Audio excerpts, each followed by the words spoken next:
What's up, guys? Welcome to the channel. This is Chris City. I'm Colton. I'm here with CosmicPharaoh, and this is, I believe, the first video that's going up on our channel. hmm This is the Super Luck Draft League. We originally got together in the Andy the Draft League a few years ago, became friends, and decided to create this channel together.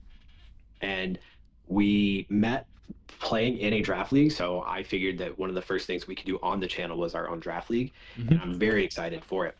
We've Yeah. got really good competitors in this league. We have the two of us. We have Andy the VGC himself.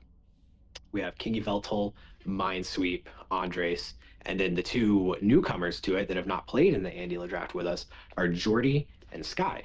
And I'm very excited to see how this season goes. So, you got anything you want to Yeah. say? Yeah. I'm very excited too. I've been playing Draft League for many years now. I've hosted many leagues. I've been very excited to host one and play one with Colton. Every time we play draft, it seems to always be a blast. So we're really excited to have our own draft. A lot of these coaches too we've played with in the past. It's always really fun. We want to post a lot of fun gaming content on this channel, and we figured the best way was to start with the Draft League, something we both really like. And we're both big fans of Pokemon, and I think I can speak for both of us that I think Draft League is probably our favorite way to play Pokemon. So, Oh, yeah. so yeah, And we only have 8 coaches this time, but we could definitely expand in the future. We've got a lot of people that have actually shown interest in joining season 2. hmm So I really hope that just we give them a treat with season 1 and they stay excited and genuinely want to continue with us. So yeah, it was a really fun draft. So I'm pretty excited to see where everything goes from here. yeah. And so we're gonna give you guys a long breakdown here of every pick of the draft, and then we're also gonna follow up in the next day or two with like a power rankings of how we think each team stacks against each other, and maybe some predictions how the seasons will go. But yeah. So overall, we're excited. I think we can jump right into the draft. Absolutely. And here we go. All right. Okay, so first pick of the draft was my pick, and I picked Whimsicott. So I was really torn on my first pick because I feel like in round one you really want to go for a mon that you can like build around. But the other problem was I'd have like so many picks in between my first and second round. There was going to be so many mons picked between them, and I really wanted like a mon that was just like good into a lot of different compositions, and like Whimsicott definitely fit like a lot of my draft plans Yeah. that I had. So I don't know, even though it's not as strong as maybe like an Archaludon or Annihilate, I feel like it gave me a lot of flexibility, which like I really Yeah. like personally. Because like if you took like Archaludon at 1, the rest of the league could have literally just taken Pelipper and Politoed from you immediately, and then Right. it's not a wasted pick, but it definitely makes it worse. Yeah, and some of those really like strong mons, the expensive mons, have like a select few partner Pokemon that you want, whereas like Whimsicott is that partner Pokemon for a lot of Pokemon, and Oh I yeah, just really like that. Whimsicott's the best support Pokemon out there. Yeah, It does everything. So for sure. So round one, pick two, we have KingYveltal, and he picked Rillaboom. I've had Rillaboom quite a few times in drafts, and Rillaboom is so good. The Grassy Surge activates a lot. Like it lets you run Grassy Seed, which yeah is an item, but if you pair it like next to like a Sneasler, boom, you immediately procced Unburden, and you get a defense boost to boot. Rillaboom can hit hard, like 125 attacks, nothing to laugh at. And Yeah. then the Grassy Glide priority, it's so good. But then you've got like Fake Out, you've got Woodhammer, you've got a lot of different things you can do with Rillaboom, and I really like it. I was surprised that it went at 2. Yeah, Um, I viewed it more as like a second round mon, but right. I don't hate it at all. It's a great pick. Yeah, I think it's pretty cool too because it can be supportive with the fake out and the U-turn, pivoting around, setting up grassy surge, but also it's just so strong in its own right. So it's like there's going to be some weeks where grass just looks so good offensively, and like Woodhammer off this thing, 125 attack stat plus grassy terrain, like and It's base so 120 power move, like that hits so hard. It's also nice having a good priority move. It's a decent speed tier as well for like if you want to run like a Woodhammer set or something. Stats overall just really balanced. It's honestly really a great mon. Like you said, I think going number 2 is maybe a little surprising, but like I mean you can't go wrong with Rillaboom. nah. All right. For pick number 3, we have Andy who picked Annihilate. What are your thoughts on Annihilate? Annihilate is Annihilate. I don't know really how else to say that. Yeah. So good. It's so good. I think this is one of, if not the very best, like singular mon to build around in draft. I think maybe Archaludon takes the top there, but I think this would be a close second. Because I mean, I think just there's so many different ways you can set up like Rage Fist, especially leave it up to someone like Andy. He's gonna find a million ways to get this thing going, and like also just the fact you could slap like a choice scarf on it and just final gambit things and like just take out a opposing mon that you want, level the playing field. Like that's really good, but you still also have to respect like a bulk up set or a coaching set with Rage Fist. You get Defiant, which will deter Intimidate and other stat drops. And like I said, it's in the hands of Andy, and I feel like he's gonna find a million ways to get this thing going every week. He always builds the most insane sets. You'll like look at the teams that he drafts, and you see practically no synergy, and then he always makes it to the playoffs at least. Yeah. By just absolutely destroying you with like a Weedle. Like, yeah. It's insane. Yeah. I don't think he's ever actually ran Weedle, but yeah. I think one thing about this mon that I'm interested to see is like what direction he takes the next few picks, because there's a lot of good partners with Annihilate. Like Mouseape is the most common one, but honestly there's so many good partners for it. So it'll be interesting to see like where he takes his draft. Yeah, absolutely. All right, next we have Jordy, and he went with Archaludon, which speak of the devil, there he is. Like I said, I think this is probably the best singular mon to build around. It's so good. Yeah, it does so many different things. Like its stamina set is different from its sturdy set, is different from like a stalwart set. Correct. Its rain set is different from a body press set. It could just be a specs attacker. It can do a lot of different things. Yeah. Like I mentioned earlier, like, yes, if you pick Archaludon first, people could take the rain from you. You don't have to run rain. Yeah, definitely not. You don't have to. And then, I mean, even if you don't end up with like one of the best rain setters, just run Prankster Rain. Like you've got it. Yeah, manual rain's good too. Yeah. You have so many things that could enable it. And yeah, like you said, like the stamina sets, the sturdy sets, stalwart, it's all like super different. Yeah. And, I mean, the stats are just insane. Yeah, the stats are insane, especially when you factor in like stamina. Like your defense is already high, and then just with how easily you can increase that, how easily you can increase the special attack, and then also just the typing is really good to build around, because boom, you have a dragon type, you have a steel type, both really good defensively, still decent offensive too, and like I don't know, it's just a good solid mon to build around. Yeah, it's definitely a top mon in the format. So yeah. Well, I expected it to go top 3, top 2, maybe. Yeah, but I did consider it in first overall. But all right, so next we have the 5th pick with Andres. He went with Garchomp. I know Garchomp surprised some people going in the first round, but again, it's an incredible mon. You don't need sand to run Garchomp. Obviously, sand is one of its best things that you can do, but you don't actually need it. It's just incredible across the board. 130 attacks, really good, and it's fast. It's fast. That's a great speed tier. Yeah, it's so well rounded. Like even the base 80 special attack is usable if you wanted to run like a Draco Meteor or something with how strong the base power is on that move. Yeah, and like its defenses, they're not the greatest in the world, but they're not terrible at all. Yeah, if you can avoid the ice type moves, like honestly, it's so strong. Like, so, like defensively, it's just so good. And I think it's a totally valid first round mon. It's pretty flexible, like you said. I think it's better with sand, but you don't need sand either. Honestly, you can also get around ice with Terra. That's the point of Terra.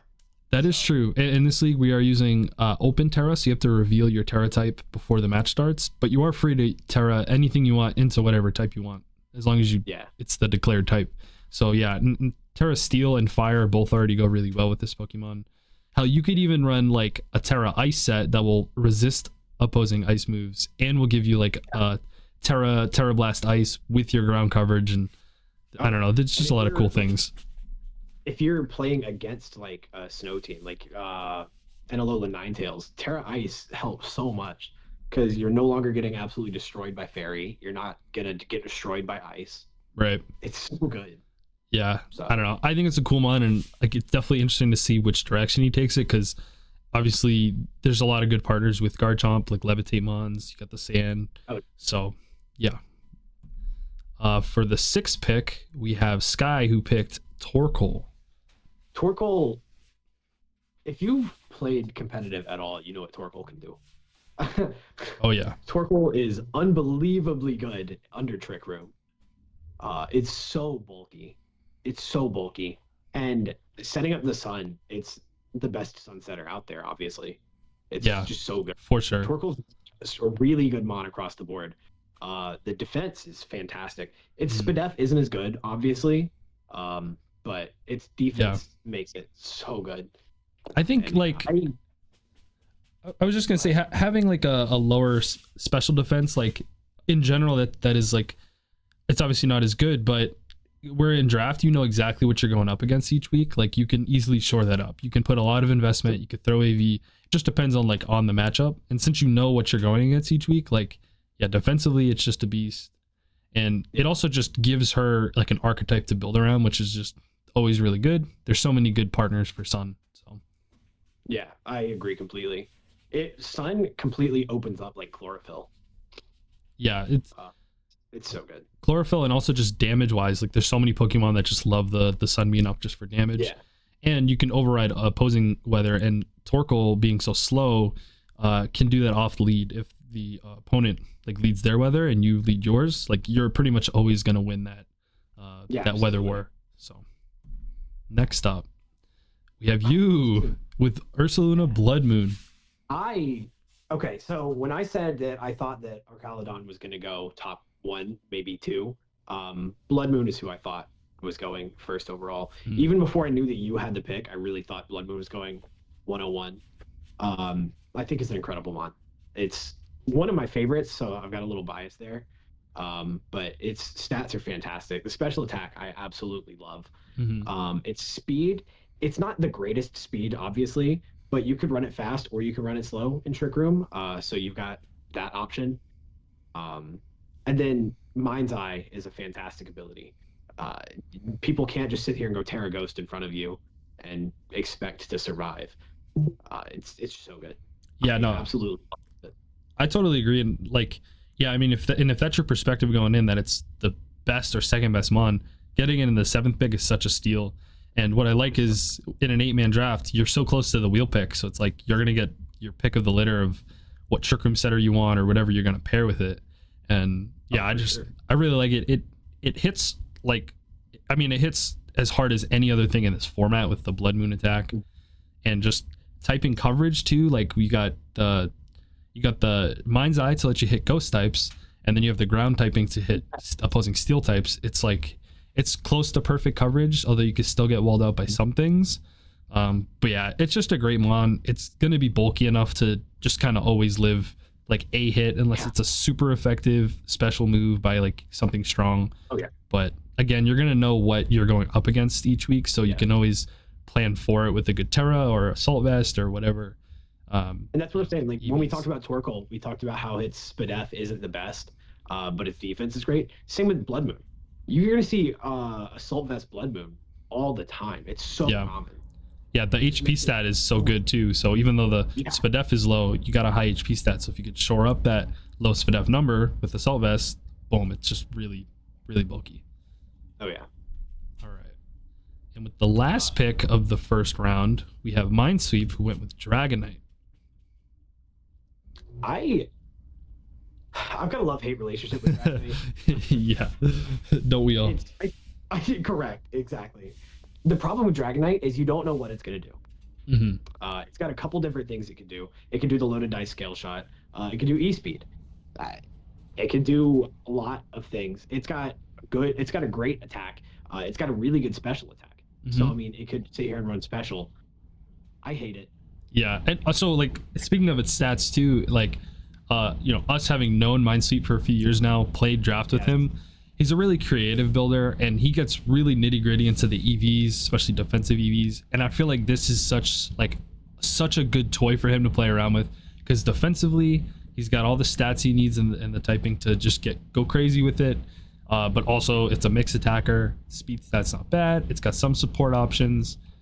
Yeah, there's a lot of creative sets like, and then but some weeks he might just run choice band, outrage, e-speed, scale shot, whatever, and just rock with it that way, and boom, that's good too. So yeah, no, we've talked about like the mons themselves, and a couple of times we've talked about the people using those mons, and this is one of them that we have to be afraid of for sure. Just yeah. He's insane. yeah, he's really creative. Oh yeah, it's fantastic.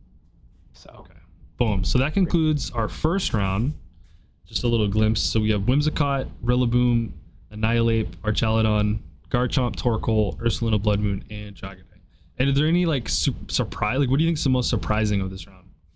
I think that the most surprising was the Rillaboom pick. The Rillaboom pick was a surprise to me. I thought that Archaludon and Bloodmoon both falling was a surprise. Yeah. Not that you would have taken them, but like those are mons that typically go 1, 2, 3 overall. I did consider both of them too. Like, yeah, exactly. They are both really good. And then I think that some standouts are Andrew with Annihilate and Minesweep with Dragonite. Those are two that I'm really scared of. Yeah, no, I agree. I also think, I think the order in which some of these mons got picked was maybe looks a little funny. Although I think all 8 mons make sense. I think me picking Whimsicott maybe is like a little surprising first overall, but again, I did talk about my rationale there. Yeah. Like in some ways, I think if the round was reversed, it'd still make sense, which is kind of funny. Maybe not Dragonite won first overall, but yeah, in general, I think it was a good round. Whimsicott isn't a mon that needs a partner because it is that partner, like you said earlier. Yeah. So it's just going to enable so much. So I completely understood picking it at 101. Speaking of partners, let's go to round 2. Okay, so for the first pick of the second round, with the wheel pick, Minesweep follows up the Dragonite pick with Kingambit. Yeah. A mon that could have very easily gone in the first round. Again, like we've mentioned a couple times, it could have gone very, very early in the first round. Yeah. It's so good. Yeah. I remember when Kingambit was first announced, I was like, oh, sick. Eviolite Bisharp. Mm-hmm. No, Kingambit's still better. Yeah, it's so much better that Eviolite Bisharp is just irrelevant, which is funny. Yeah. Which just says something because the stats are insane. They were already good on Bisharp, and now they're just good all around. Like, yeah, he's got a severe fighting weakness, not fire. He does have a fire weakness. Yep. But there's ways to get around it. Like we've mentioned already, it's Terra. There's plenty of ways to get around that fighting weakness. Yeah. Terra Ghost Kingambit, I've seen it so many times. Mm-hmm. And you do have the flying type on Dragonite too for opposing fighting types. I will say one thing that probably will suck for him this season is just when you have a mon like Kingambit or even a mon like Dragonite, like you're gonna see ice coverage, you're gonna see fighting coverage like every week. Oh yeah. Because it's just something you could just slap on there and boom, it's kind of like an instant answer for Kingambit. But but that being said, Kingambit's just so strong. It's got really good priority move. It's got setup options. It's generally just really bulky, really strong attacking. And both of his mons are both physical attackers that don't care about intimidate, which is definitely a bonus. Yeah. This next pick, I'm gonna let you talk about. Okay. Yeah. Talk about. Yeah, that'd be because I mentioned wanting Como. And Colton, who had it on low on his radar, decided to snag it in round 2 because he knew I was interested. I had a whole game plan around it, a whole core that I was really excited to use. I think it's strong, but more importantly, I just thought the core I had cooked up in my head, I thought would be fun more than anything. But yeah, this thing, I mean, it reminds me of Archaludon, where it's like it has a lot of different sets that are all really good in its own right. First off, it's got 3 really good abilities that could be very relevant every week, just depending on who you're going against. But then even setup wise, it's a mix attacker. You can go physical, you can go special, or you can go defense with body press. Yeah, iron defense, clangorous soul, cling scales. There's so many different things you can take this. The one downside, I guess, is the very glaring fairy weakness, as well as a couple of other common weaknesses. Yeah. But you know, it's a good yeah. Terra candidate. So Oh, yeah. this is definitely a mod that I'm gonna want to Terra. Mhm. So Yeah. you obviously have to, but Yeah. I would want to. And to be fair, you know, Blood Moon Ursaluna, again, it's a mon. Every mon can benefit from Terra, but that's not a mon you're necessarily going to have to Terra each week either. So Oh, it's yeah. like pairing a mon that doesn't necessarily rely on Terra with a mon that kind of probably will a lot of weeks, I think is totally fine. Oh, yeah. I also like how different those picks are. There's not any clear synergy between them together, Yeah. but I think going forward with the rest of your team, like there's so many different options. Oh, for sure. And that's one of the biggest reasons why I did take it, is because there's not a lot of synergy between the two of them, like you just said, but taking it allows me to enable a lot more modes that I could not have done with just Blood Moon. So yeah, for sure. It's also it's kind of in a crowded speed tier, but it is also a decent bit faster than Blood Moon, which is pretty significant too. Oh yeah. So I was happy with the pick. I did apologize to you right before I took it. You did, yeah. I didn't mean it. No, I apologized. No, no love lost on it. It's the thing is, the reason I went Whimsicott is because first overall was because I wanted to keep my options open by the time my second pick came to me, and this is the exact reason, because you know you get sniped, it's draft, that's how it goes. Oh yeah. But all right, so third pick of the second round, Sky takes Politoed, which is crazy because they just went with the best sun setter in the game, and then they pick a rain setter. Probably not the better of the two rain setters that are in the format, but still a good classic rain setter nonetheless. Surprised by this for a couple reasons. Oh yeah. One, you just drafted Torkoal. Yeah. Sun, and then you take rain. Yeah. And yeah, I mean, Pelipper is the better rain setter, as much as I hate it. But Pelipper is also more expensive. Right. Yeah, that is a big trade-off. Yeah. If Sky's got a plan like ahead, like obviously she does, but if she has a plan, saving those couple points really can make a difference. So, yeah. But it's not a terrible pick at all. I love it because of the chaos. Yeah, a lot of chaos. Yeah, because I mean, sun mode and rain mode are both right there. You do not know what to expect every week. Yeah. And she's just hogging all the weather, so it's just going to be harder for everyone else. And sure. Like the good thing is, like, she grabbed the good weather setters, and there's so many good abusers of those weathers. Like, sure, you don't get Archaludon for the rain, but like all the other good rain sweepers are still available. Yes. All the good sun abusers are still available too. So it's like she's got a lot of different routes she can take with this. Oh, for sure. I guess I will just say the main issue, right, is your first two picks you probably won't be bringing to the same matchups, or at least bringing into the same games, which is maybe a little bit of a downside. But depending how she budgets her the rest of her picks, might not be an issue at all. You could bring them to the same matchup, but you'd have to have mons that could take advantage of both of them. Right. So you could send out either mode, and that's a lot harder to do. Yeah, that's definitely going to be kind of difficult to find mons that fit both, but there's some that exist, right? This also forces every single one of her opponents to prep for both modes. Yeah. So it's going to be tough. It's a pretty scary combo. Yeah. So I'm pretty nervous. All right. And with the fourth pick of the second round, Andres does pick T-Tar to pair with his Garchomp. Yeah, there's not really a whole lot we have to say about this. It was the most obvious pick on paper, and we allowed T-Tar to fall. Yeah. I mean, it's interesting with how the weather has fallen so far. I mean, technically only two weather setters before this happened to go on the same team, but whereas like an Archaludon got picked as well, I think it's safe to assume that Pelipper might go later as well. Ninetales is still available, both Ninetales. So I think like nabbing down a good Weathermon is just a good plan anyway, and the fact that he has Garchomp, Sand just made a lot of sense with T-Tar. Also, two pseudo legendaries, and sometimes just straight up going for the stats, the high stats, like just it gives you a lot of flexibility defensively. You can take a lot of hits. But yeah, I will say similar to Minesweep, both of his picks have funny enough a 4x ice weakness and a 4x fighting weakness. So he's going to have, I think, coverage wise, I think he's just going to run into a lot of ice and fighting moves.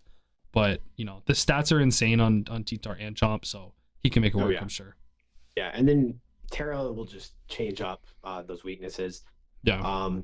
So yeah, it's T-Tar just hits so hard with those rock slides. Yeah. And he got a couple small buffs too, like knockoff and stuff like that. He can even D-dance and set up. Like T-Tar is just a cool, strong mon, just in general. And a lot of mons really struggle into it. So. Oh yeah. Sorry, I keep face palming. I'm just dreading the thought of playing against it. So yeah. All right. With the 5th pick of the second round, there goes the Pelipper. Yep, to pair with the Archaludon. Go later. Yeah, I mean, Pelipper's just, it's good. The reasons it's better than Politoed is just it offers a lot to the team. It can do Wide Guard, it can do Tailwind, it has a ground immunity, gets Weather Ball. It's just got some strong moves. Stab Hurricane also. Also pretty good defense stat. And yeah, just overall a solid mon and just a really good partner for Archaludon to get those electro shots going. Yeah. It's like the most typical partner. Mm-hmm. But I don't have anything nice to say about it. Colton hates this Pokemon with a passion. It's my least favorite Pokemon of all time. Yep. Toilet bird. But it does look like a toilet. It really does. But yeah, I can acknowledge how good it actually is. Mm-hmm. And it just disgusts me saying that. But putting it with Archaludon we've all seen it. Yeah. We all know what it can do, and we all know how hard that is to stop. And once again, a lot of the other rain sweepers are still available, like Basculegion, Kingdra, even like lower tier mons like Floatzel. Yeah, so there's a lot of options, you know, Jordy can take this team, and yeah, definitely just made a lot of sense to grab this while he can. Hey, Floatzel hits really hard. Don't in the rain with Wave Crash. Oh yeah, yeah, it gets priority. It's got decent coverage, Icy Wind, some cool stuff. So yeah, with the 6th pick, we got Andy with Smeargle, and oh man, I hate that this happened. Why did we let him get Smeargle? Yeah. This sucks for all of us. Correct. It's like I think that a lot of us expected Mouse Ape, just because it's the obvious like core. Yeah. But Smeargle just does whatever it wants. I mean, literally. It can literally do all of the same things that Mouse Ape can do without Friend Guard or Technician. Like, offensively, it can't do the same. Friend Guard's nice. But you get the Follow Me. You can still get Population Bomb if you wanted it, or Beat Up, or Water Shuriken. There's so many different things you can do. The Spores, the Trick Rooms, the Follow Me's. I mean, literally just any move, right? It could just do. And this is a mon that we've seen Andy cook with a million times on his channel, and yeah, every time it's there to be annoying. And it's got like even more annoying when you got like Moody, right? Like Moody could just be annoying in its own right, on top of all the annoying things it can do. Correct. Yeah, there's another partner for Smeargle that I'm really praying we do not see. Yeah, I mean, and there's a few of them, but I think I know what direction you're going with it. But yeah, that's the thing too, is you have Ape and Smeargle. That's not really tying you down, right? Like, sure, Sky went with Torkoal and Politoed. She's going to feel some obligation to now chase the Weathers. But this team here, I mean, it can go in any direction still. So yeah, for sure. And his options are open. You don't have to bring Smeargle. Annihilate is so great by itself, but then again, you don't actually have to bring Annihilate if you get like really good partners for Smeargle. Like, yeah, it's just going to activate so much. True. And yeah, and the fact that Andrew is the one behind the wheel is yeah. Correct. And where like in draft, like flexibility is so crucial, and being able to adapt to every matchup each week. Like, I mean, no mon does this better than Smeargle because it can literally do anything. Yeah, at least support wise, but you know, we play VGC doubles, like you need a good support mon, and this mon can do that, right? No matter what matchup. It's one of those mons that it's easy to look at and be like, well, it's just a Smeargle. It's still a Smeargle. Yeah, exactly. All right, and with the 7th pick of the second round, we have KingYveltal goes with his team mascot, Baxcalibur. Indeed. There's not a lot of obvious synergy with Rillaboom and Baxcalibur, but they're both just fantastic mons in their own right. Yeah, agreed. And we know how KingYveltal likes to play. Yeah. You know that Excalibur is right up his alley, Yeah. and it's just a really good one. Like, I think that Thermal Exchange is fantastic. Oh Um, yeah, it's a great ability. It makes you you can't get burned. Gives you attack boost fantastic. on fighting attacks. Yeah. Crucially, you're not immune to fire moves, but you do get an attack boost if you hit with them. And you got a Rillaboom for a partner, so that could come Yeah. into play for sure in a lot of matchups. Something else that I think is actually really important to mention about that Excalibur is that speed is 87, which is 2 points higher than that huge 85 speed tier. That's true. Yeah, that your Rillaboom is in. Yeah. Exactly. It is Yeah. 2 points faster. So I mean, you saw it with me. I drafted Como, which is 85. Hmm. Excalibur outspeeds and can absolutely destroy me in one. Oh yeah, yeah, for sure. So It also just has really fun sets, right? Like Loaded Dice, Icicle Spear. You got Glaive Rush and Ice Shard, High Horsepower, Swords Dance. It just has like so many cool sets it can run.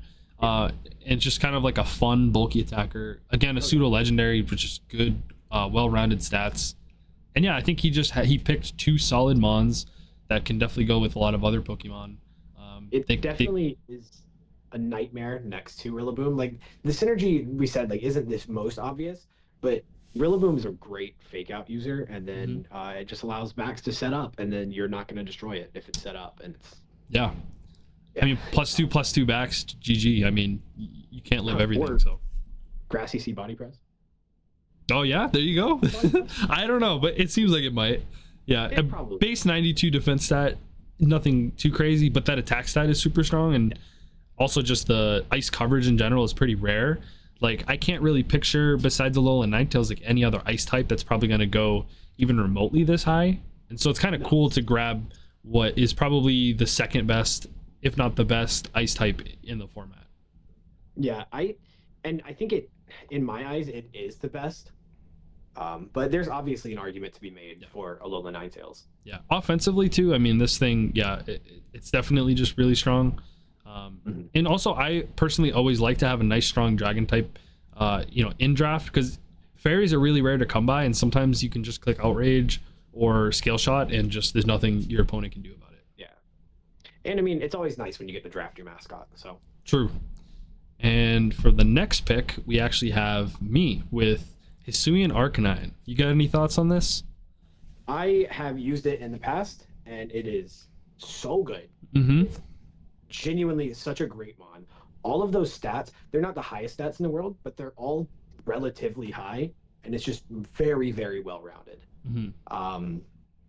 Yeah, I've used it. I used it in season 2 of the Andy Draft, Mm-hmm.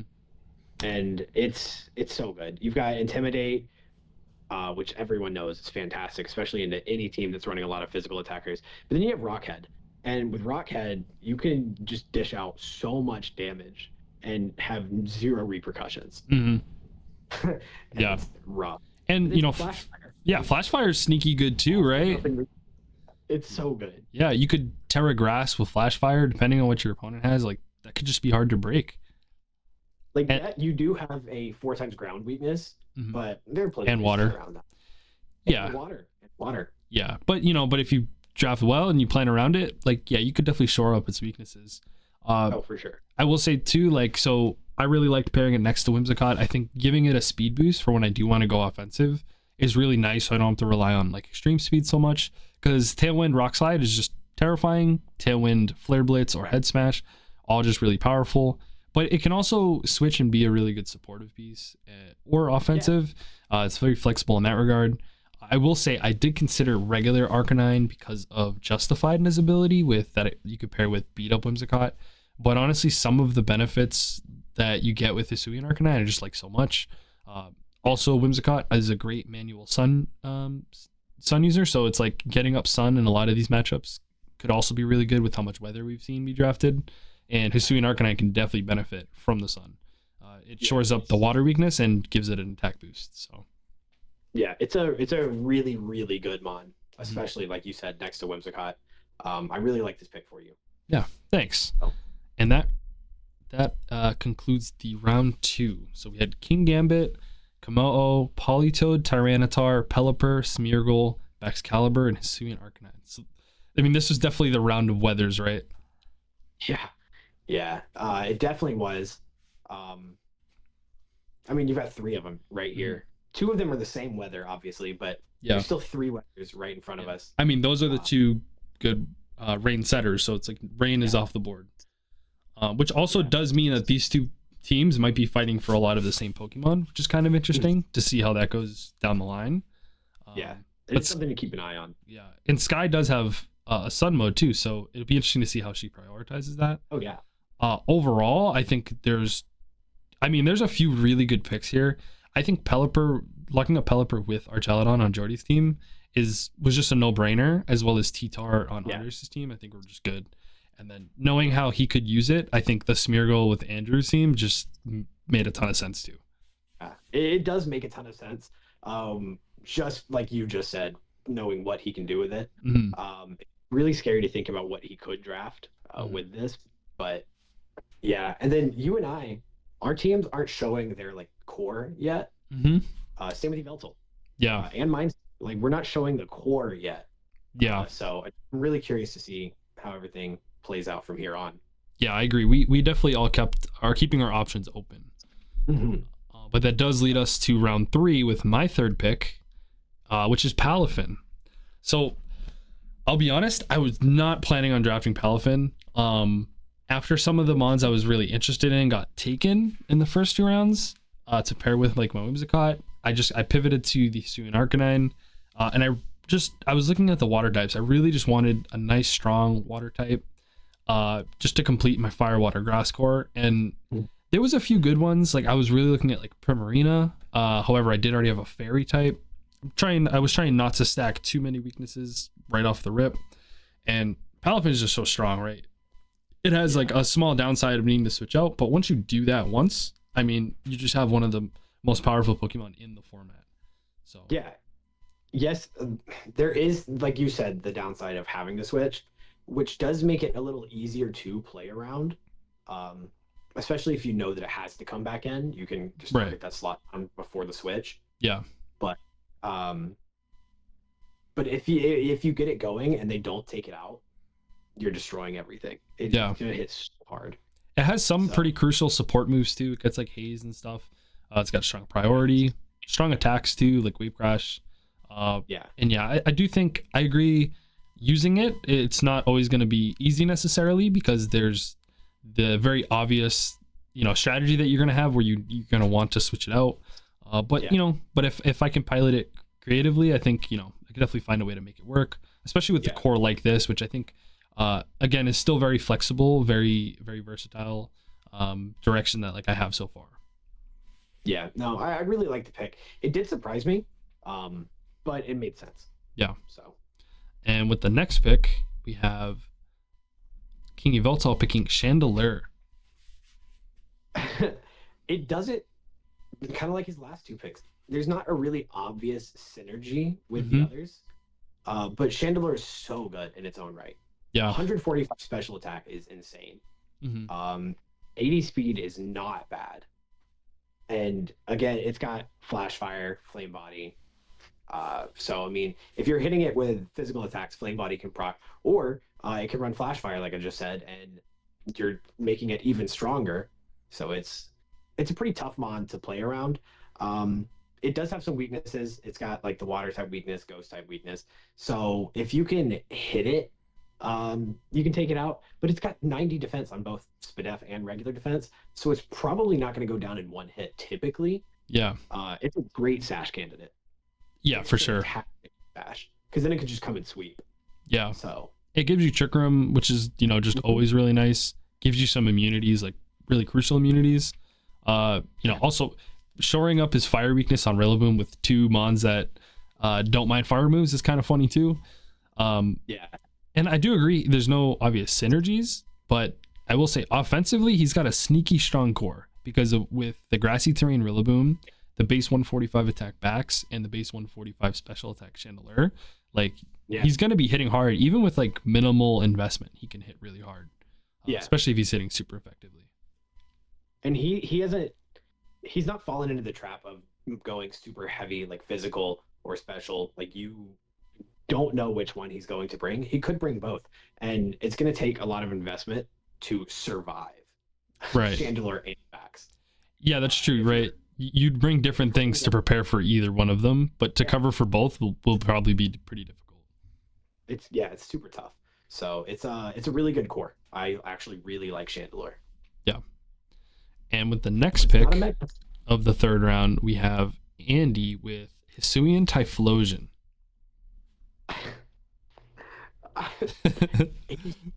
It's so good. Yeah. I think a lot of us really wanted this mod, by the way. Oh yeah, it was on my board for sure. Mm-hmm. It is another ghost type, so he does have a weakness there, but Hisuian Typhlosion is so good.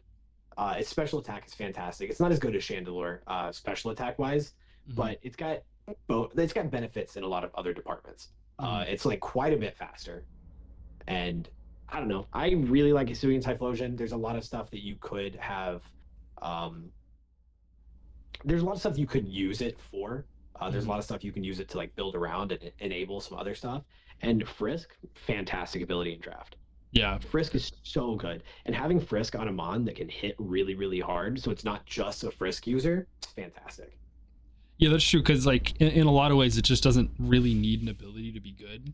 So just throwing on Frisk, which is just an amazing ability, like it really is nice, especially like in the format we're playing, which is best of 3, where with closed team sheets, like Frisk is huge because you could lose game 1, but if you find out, 2, 3, or even 4 items, like that could be the difference for game 2 and 3.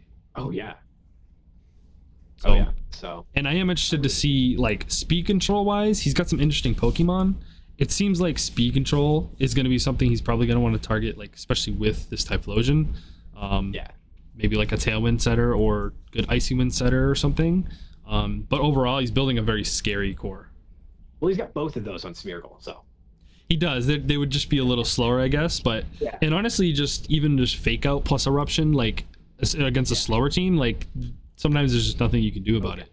If you run Specs Eruption, for example, and you're next to like Fake Out or Follow Me Smeargle, like very few things can live like 2 Eruptions, for example. Yeah, so it's pretty scary. And you said it best. A lot of us had this mod on our radar. So. For sure. I was surprised they went to him because he already went with the ghost type, but it was smart he locked it up early because he probably wouldn't have got it in a later round. Oh, no shot. I don't know if he would have got it next round. Yeah. So. And in the next pick of the third round, we have Poltergeist from Jordy. I wanted Poltergeist so bad. Yeah. This little guy is sneaky good, right? I mean, Eviolite on it. It's got Hospitality, even Heat Proof if you need it, and it's got Redirection. It's got Trick Room. It's not going to hit super hard, but it's got a usable special attack stat for an unevolved Pokemon. I wanted it for my Como.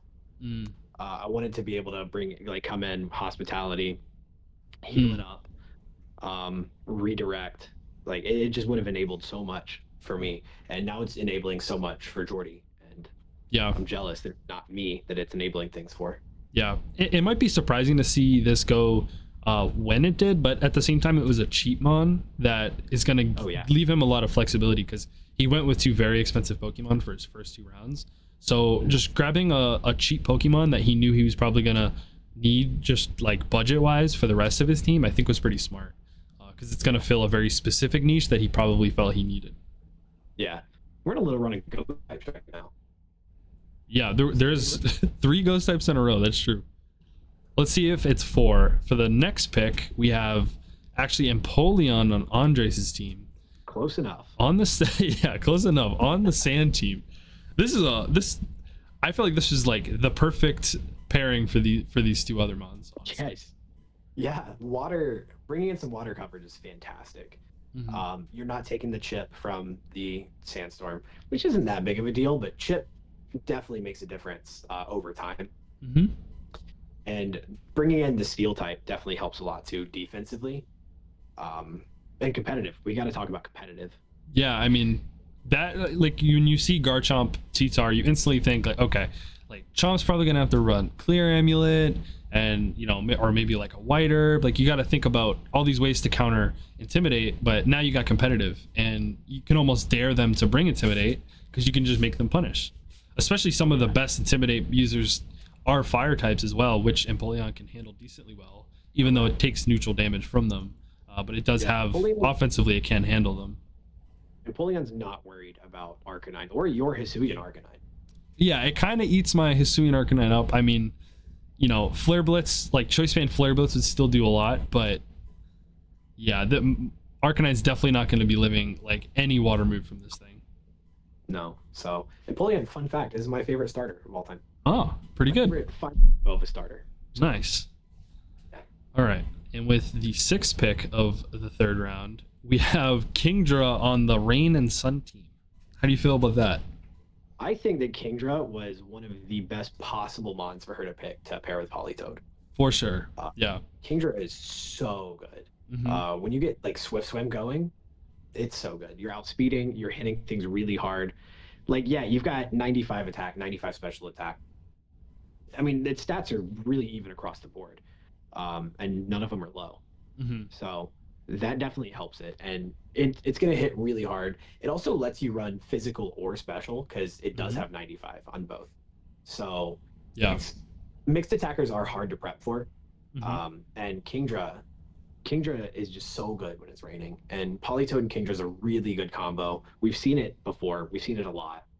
So I think it's a great pick. And it instantly gives you a really fast mode, which is pretty nice. Because he went with, she went with a really slow Torkoal. You have Politoed, which is in more of like the mid to slow tier, and then you have Kingdra, which at base 85 doesn't seem too fast, but with Swift Swim is now suddenly going to be one of the fastest Pokemon in the format. It's so fast.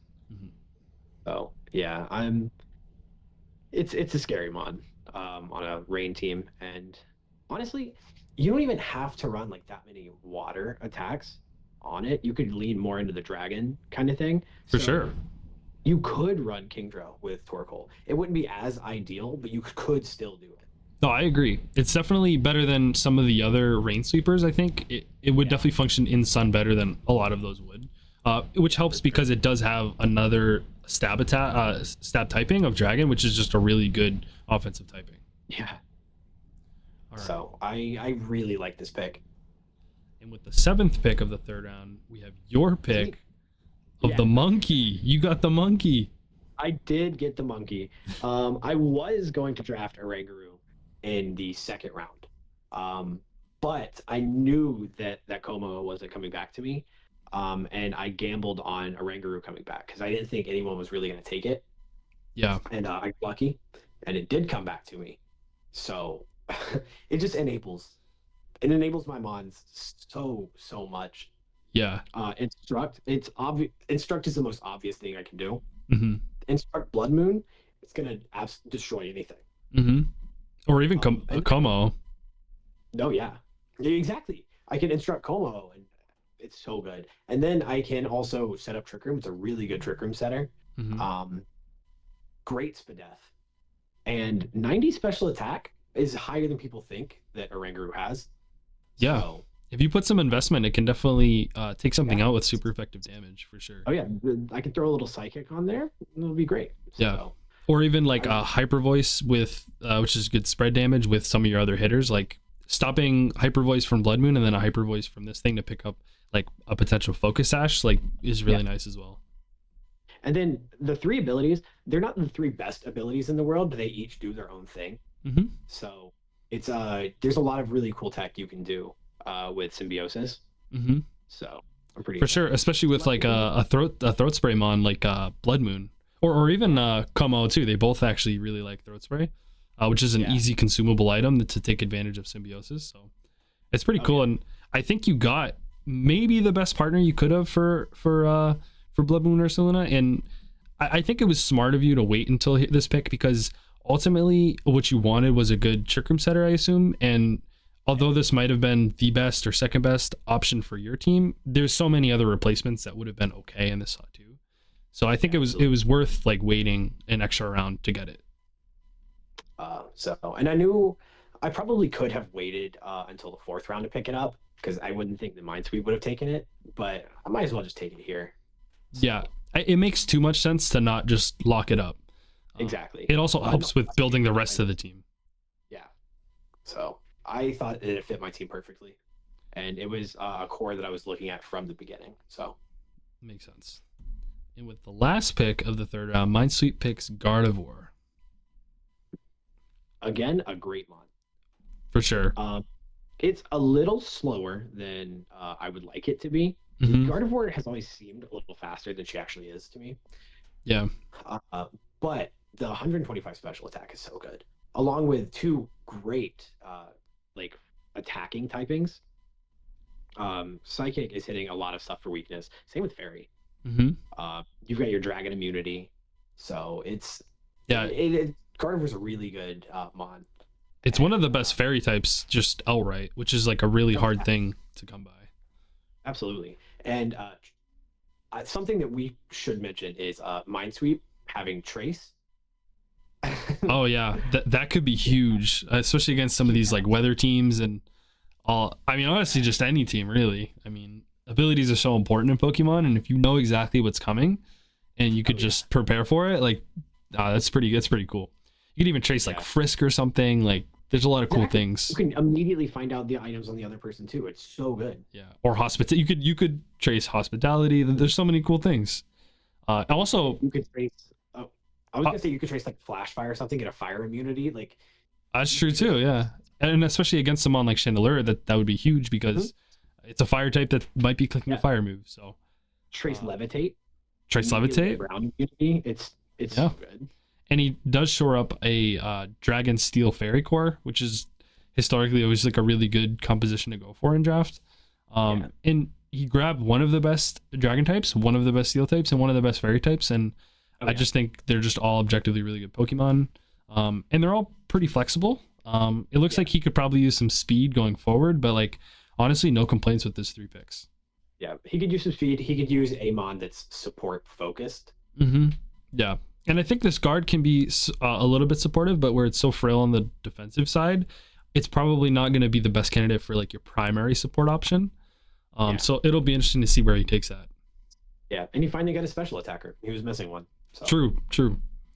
And that concludes our round 3. So we have Palafin, Chandelure, Hisuian Typhlosion, Poltergeist, the baby form, Empoleon, Kingdra, Oranguru, and Gardevoir. What stood out to you in this round? I think that the most surprising pick was the Poltergeist. Yeah, for sure. I know that Poltergeist was on a lot of radars, but no one expected it to go this early. Yeah. And Jordy did a great job of picking it up early, especially if he really believed that he could get like the next mon that he wanted to fall to him. Mm-hmm. Getting a mon that a lot of people want is fantastic. I think that Empoleon was perfect for Andres. Yeah, I agree with that pick. That might be my favorite pick for the round.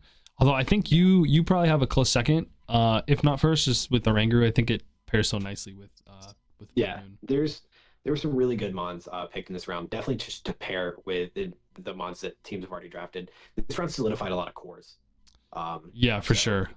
Firewater Grass core, Minesweep got the Dragon Steel Fairy core. So yeah, and Sky finally has an attacker. Yeah. So it's just so she's got a clear rain mode. Now we just gotta see where the sun mode goes. Yeah. So. Okay, so round 4, we have Minesweep with Scizor. I love Scizor. Hell yeah. A little bit scary of a pick because of the severe fire weakness. Yeah. He's got a lot of 4 times weaknesses building up. Yeah.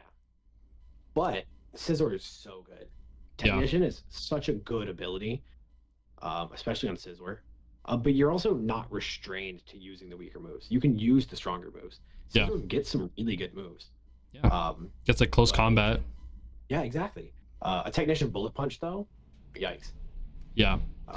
I will say, I think like going for another Steel type here is maybe the only like question I have. Just like whereas like there's so many other things you probably want to shore up, but that being said, like it's still just a great mon and a great attacker, physical attacker. Absolutely. He's still missing a little bit of speed control.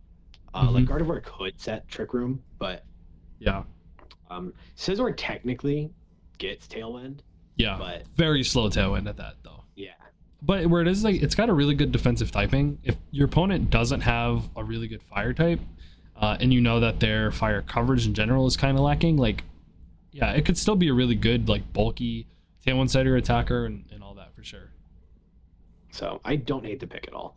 Yeah. With the next pick, we have you grabbing Meowscarada. Yeah, I just really like Masquerada. My team was missing a really fast Mon, and 123 speed is really good. Mm-hmm. 110 attack is really good, and I really took it because of its move pool. Masquerada's got a really good move pool, and Protean just makes it even better. Yeah. So I can get rid of weaknesses by just going Protean. Like if I use, say, Knockoff or Lash Out, I get rid of my grass type.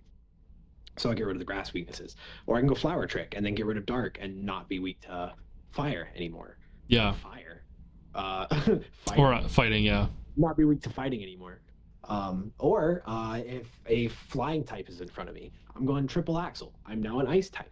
So yeah, I think too. Is a really good ability. I really like the little speed sandwich you got going on with like Ursaluna at the bottom, Oranguru, Como, Meowscarada. Like you got a lot of different speed tiers, which is really nice. And the fact that you're topping it with Meowscarada, which is like super fast in this format, I think it's seems like a really good pick. Also, has Trick Room, which is might come into play at some point. It has Trick Room, and I also think that Meowscarada is a really good mon against if somebody picks like a Dozo. I'm ignoring those defense boosts. I don't care. Yeah. So it's fantastic. I really like Meowscarada. A cool mon with a lot of flavor, which is nice. And with the next pick, we have Sky with Kilowattrel. So the Rain and Sun team goes with Kilowattrel, which I really like this on the rain portion of the team. Agreed. I really like it on the rain portion.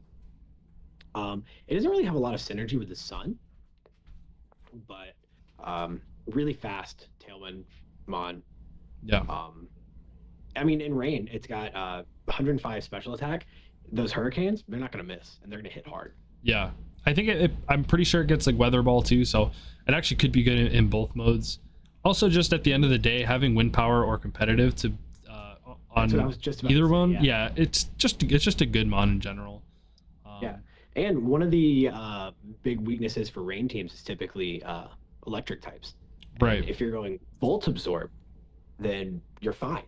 Yeah. Kilowattrel has no problems with that. So. Yeah, and if you do go like, in the rain, you could go Terra Water. Like I said, I'm pretty sure it has Weather Ball. So if you go Terra Water with a water type Weather Ball in the rain, and you're still immune to electric, now you have a water type that's only weak to grass.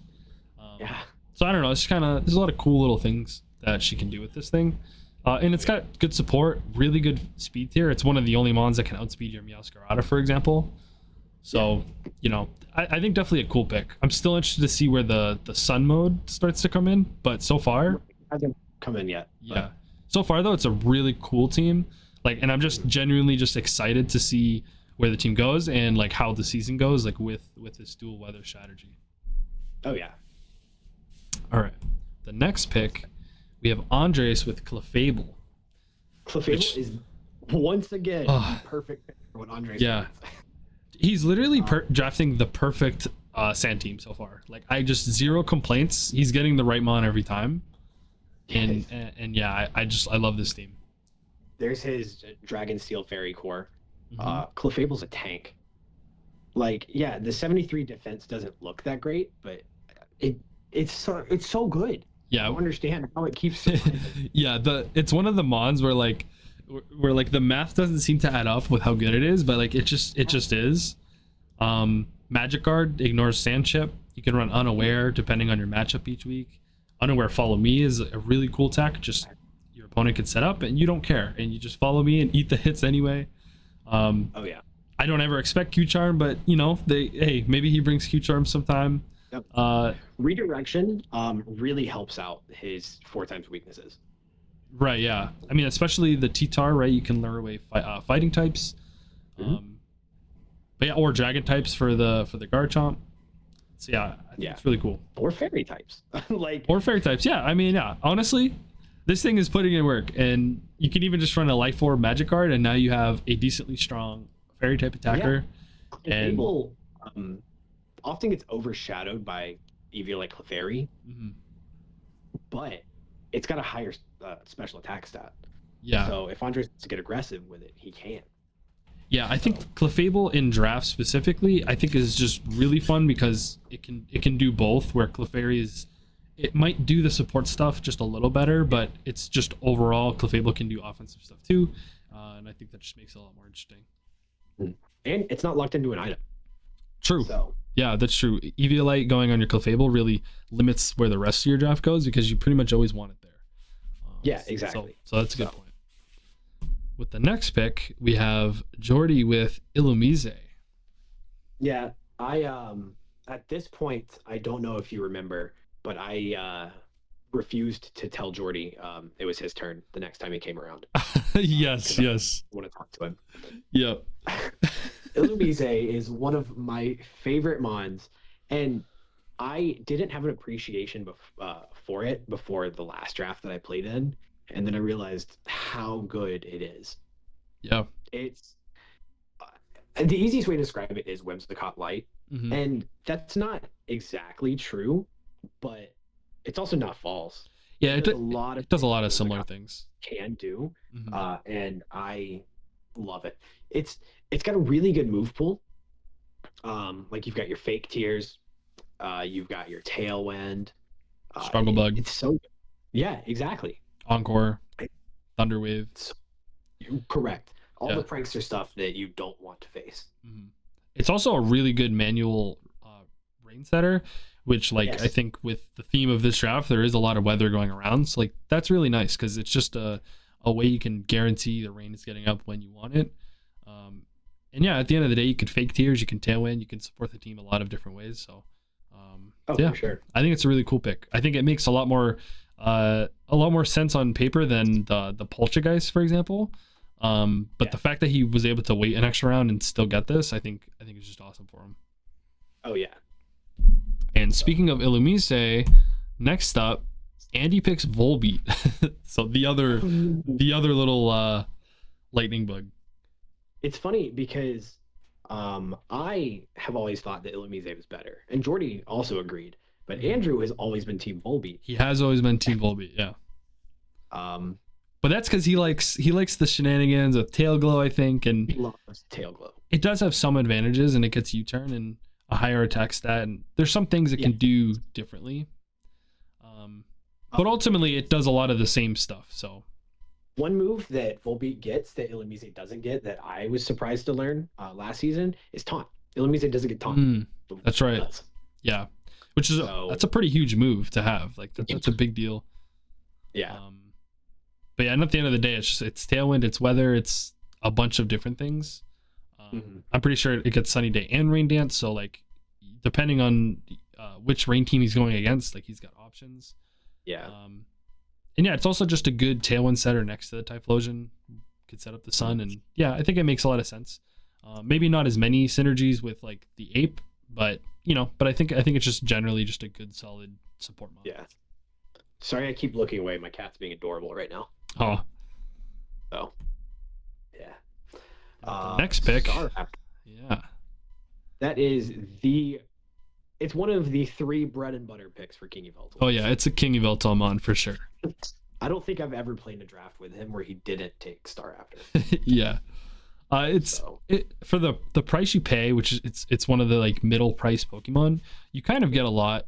You get a pretty good speed tier, you get a really strong attacker, especially with Reckless, but also a supportive option with Tailwind, Intimidate. And honestly, a decent typing. I think the typing gets overlooked because it's on a lot of conventionally bad Pokemon, but honestly, you get a ground immunity, you get a ghost immunity. Also, just you don't hit steel types well with your 2 stab types, but you get access to close combat. Also Terra, so it's kind of just a really sick Pokemon. Gives you speed control, which I think is really nice with the team he has, and it's also currently his fastest Pokemon, so you can never go wrong once you get a good fast offensive option. Yeah, and even if he doesn't want to set up Tailwind, he could throw like a Choice Band on here, and those Brave Birds are gonna hit so hard. Oh yeah, Choice Band Reckless is terrifying with Double Edge or Brave Bird. It gets U-turn too, so you can just U-turn out if it's not the right board state you want. Yeah, it's a fantastic mod. Agreed. It is overlooked though. No, you're right. That was a really good way to describe it. And the last pick of the fourth round, we have me who picks Hydreigon. So I think it's fantastic. Well, thank you. I really was looking at a lot of different dragon types, and I was interested in a lot of them. And I just felt like the one that had a lot of flexibility that I was looking for does a couple things that I really wanted. Hydreigon just made a lot of sense. I also think in Regulation H, it's just like a sneaky good Pokemon. It's got a decent speed tier, gets nasty plot. It's a good Snarl user. Draco Meteor's terrifying. Can even kind of be mixed. I mean, it's got a base 105 attack stat. Gets access to like U-turn, a lot of good physical moves. Levitate, it's a very crucial ability. And next to Whimsicott, you got fake tier stuff. You can do a lot of different things, and I think so far my team's a little balancy, but also tends to lean offense. I feel like I can go hyper offense, I can go balance. I think it helps with the flexibility I'm looking for. I think that Hydreigon is bulky. It's got 90 on both defenses and then 92 HP. Yeah. It's gonna survive some hits. It's fast. 98 speed is way faster than it should be. Yeah. It should be slower than it is, and it's not. Yeah, so I think it's a fun speed tier to work with because there's going to be a lot of matchups where you're facing a lot of like base 90 speed or 95 speed, and it's like the fact that you can outspeed that is just really nice. Even though if it's not a conventionally like super fast Pokemon, it's decently fast. It's got a good speed tier. So, but yeah, those Dracos are going to hit so hard. For sure. And that does conclude the fourth round. So what stands out to you this round? I think what stands out the most is the Lumiose Volbeat back-to-back. Yeah, that's true. Which is kind of terrifying that two priority Tailwind users get picked. And then, if you really look, Tailwind is on almost every Mon this round. You got Tailwind on Scizor, Kilowattrel, Lumiose, Volbeat, Staraptor, and Hydreigon. So a lot of speed control this round. You went with the fast Pokemon as well. Does Clefairy technically get Tailwind? No, I don't think it gets Tailwind, even though it's got little wings there. But that's still like the one Mon that really doesn't have much speed control. But other than that, it seems like this was like the round for speed control. Oh yeah, it definitely is. There are definitely some Mons that have some weaknesses in this round. But I mean, we're in round 4. We're not round 1. Yeah. So I think this is where people are starting to branch off their cores. Yeah. For more secondary cores, or just kind of expanding their teams and showing weaknesses. So I think so far pretty good round.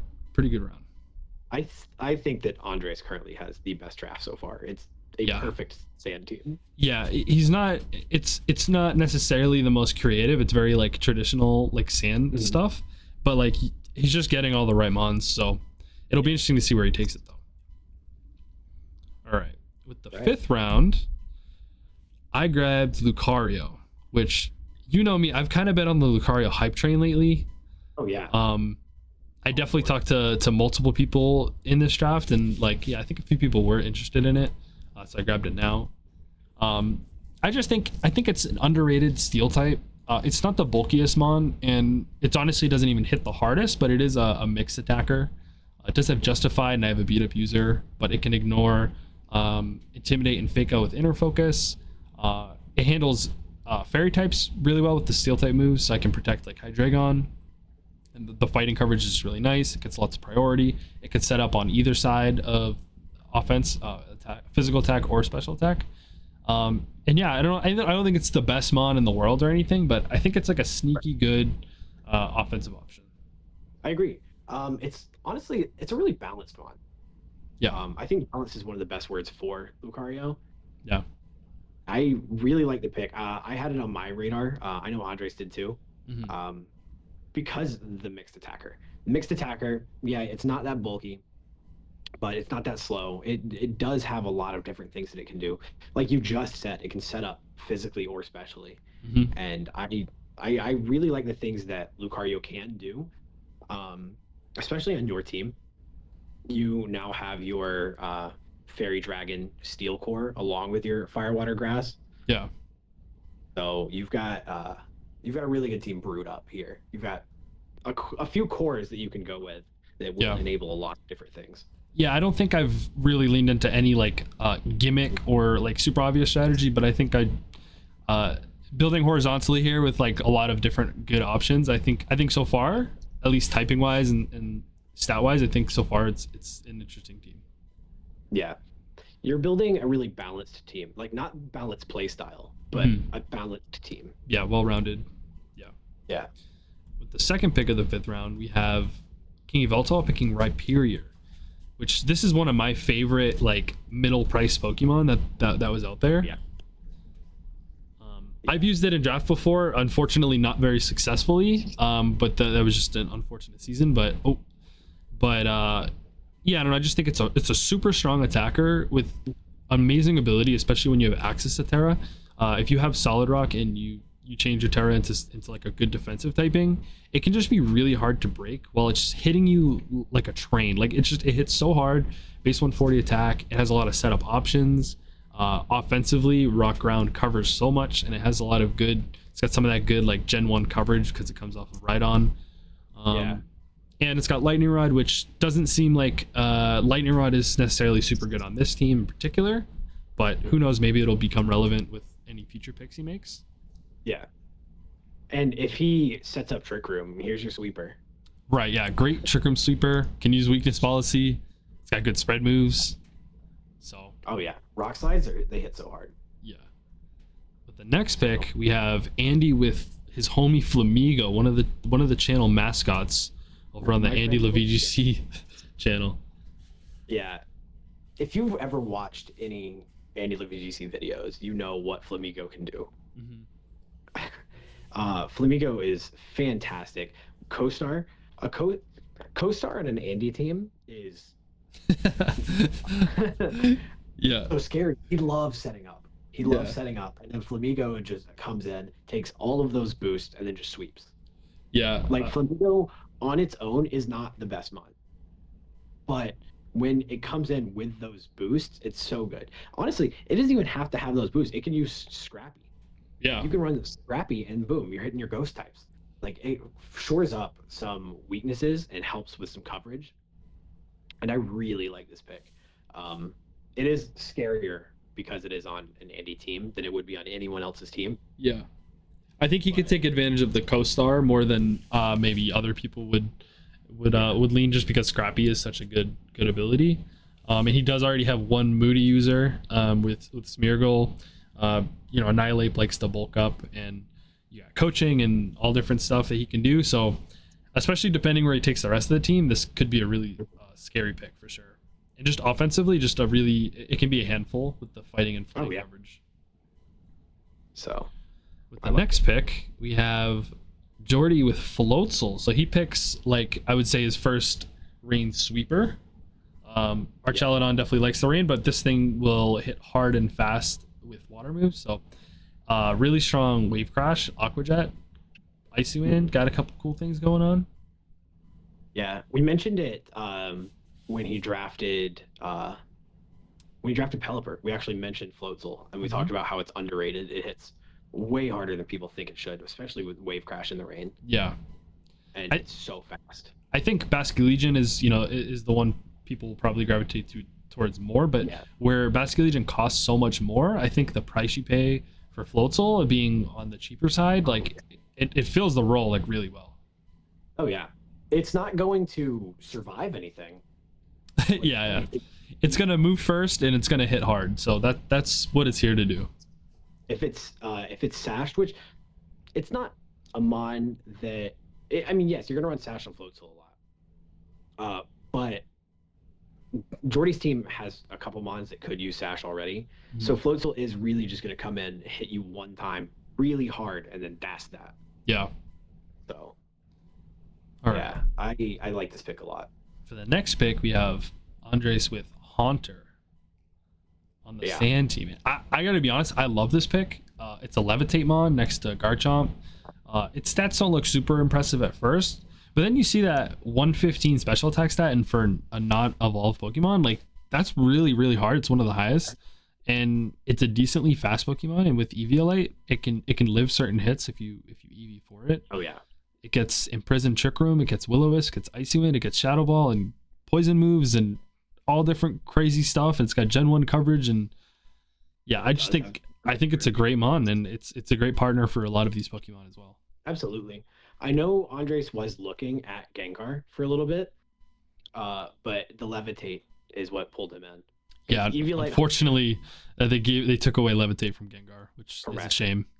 Yeah, Eviolite Haunter with Levitate next to Garchomp is it's so good. It's such a great combo. Yeah, I think the typing is also sneaky good, especially when you're not actually weak to the ground, and you have the ghost typing to handle psychic types. So I think it's a good typing as well. Yeah, I agree.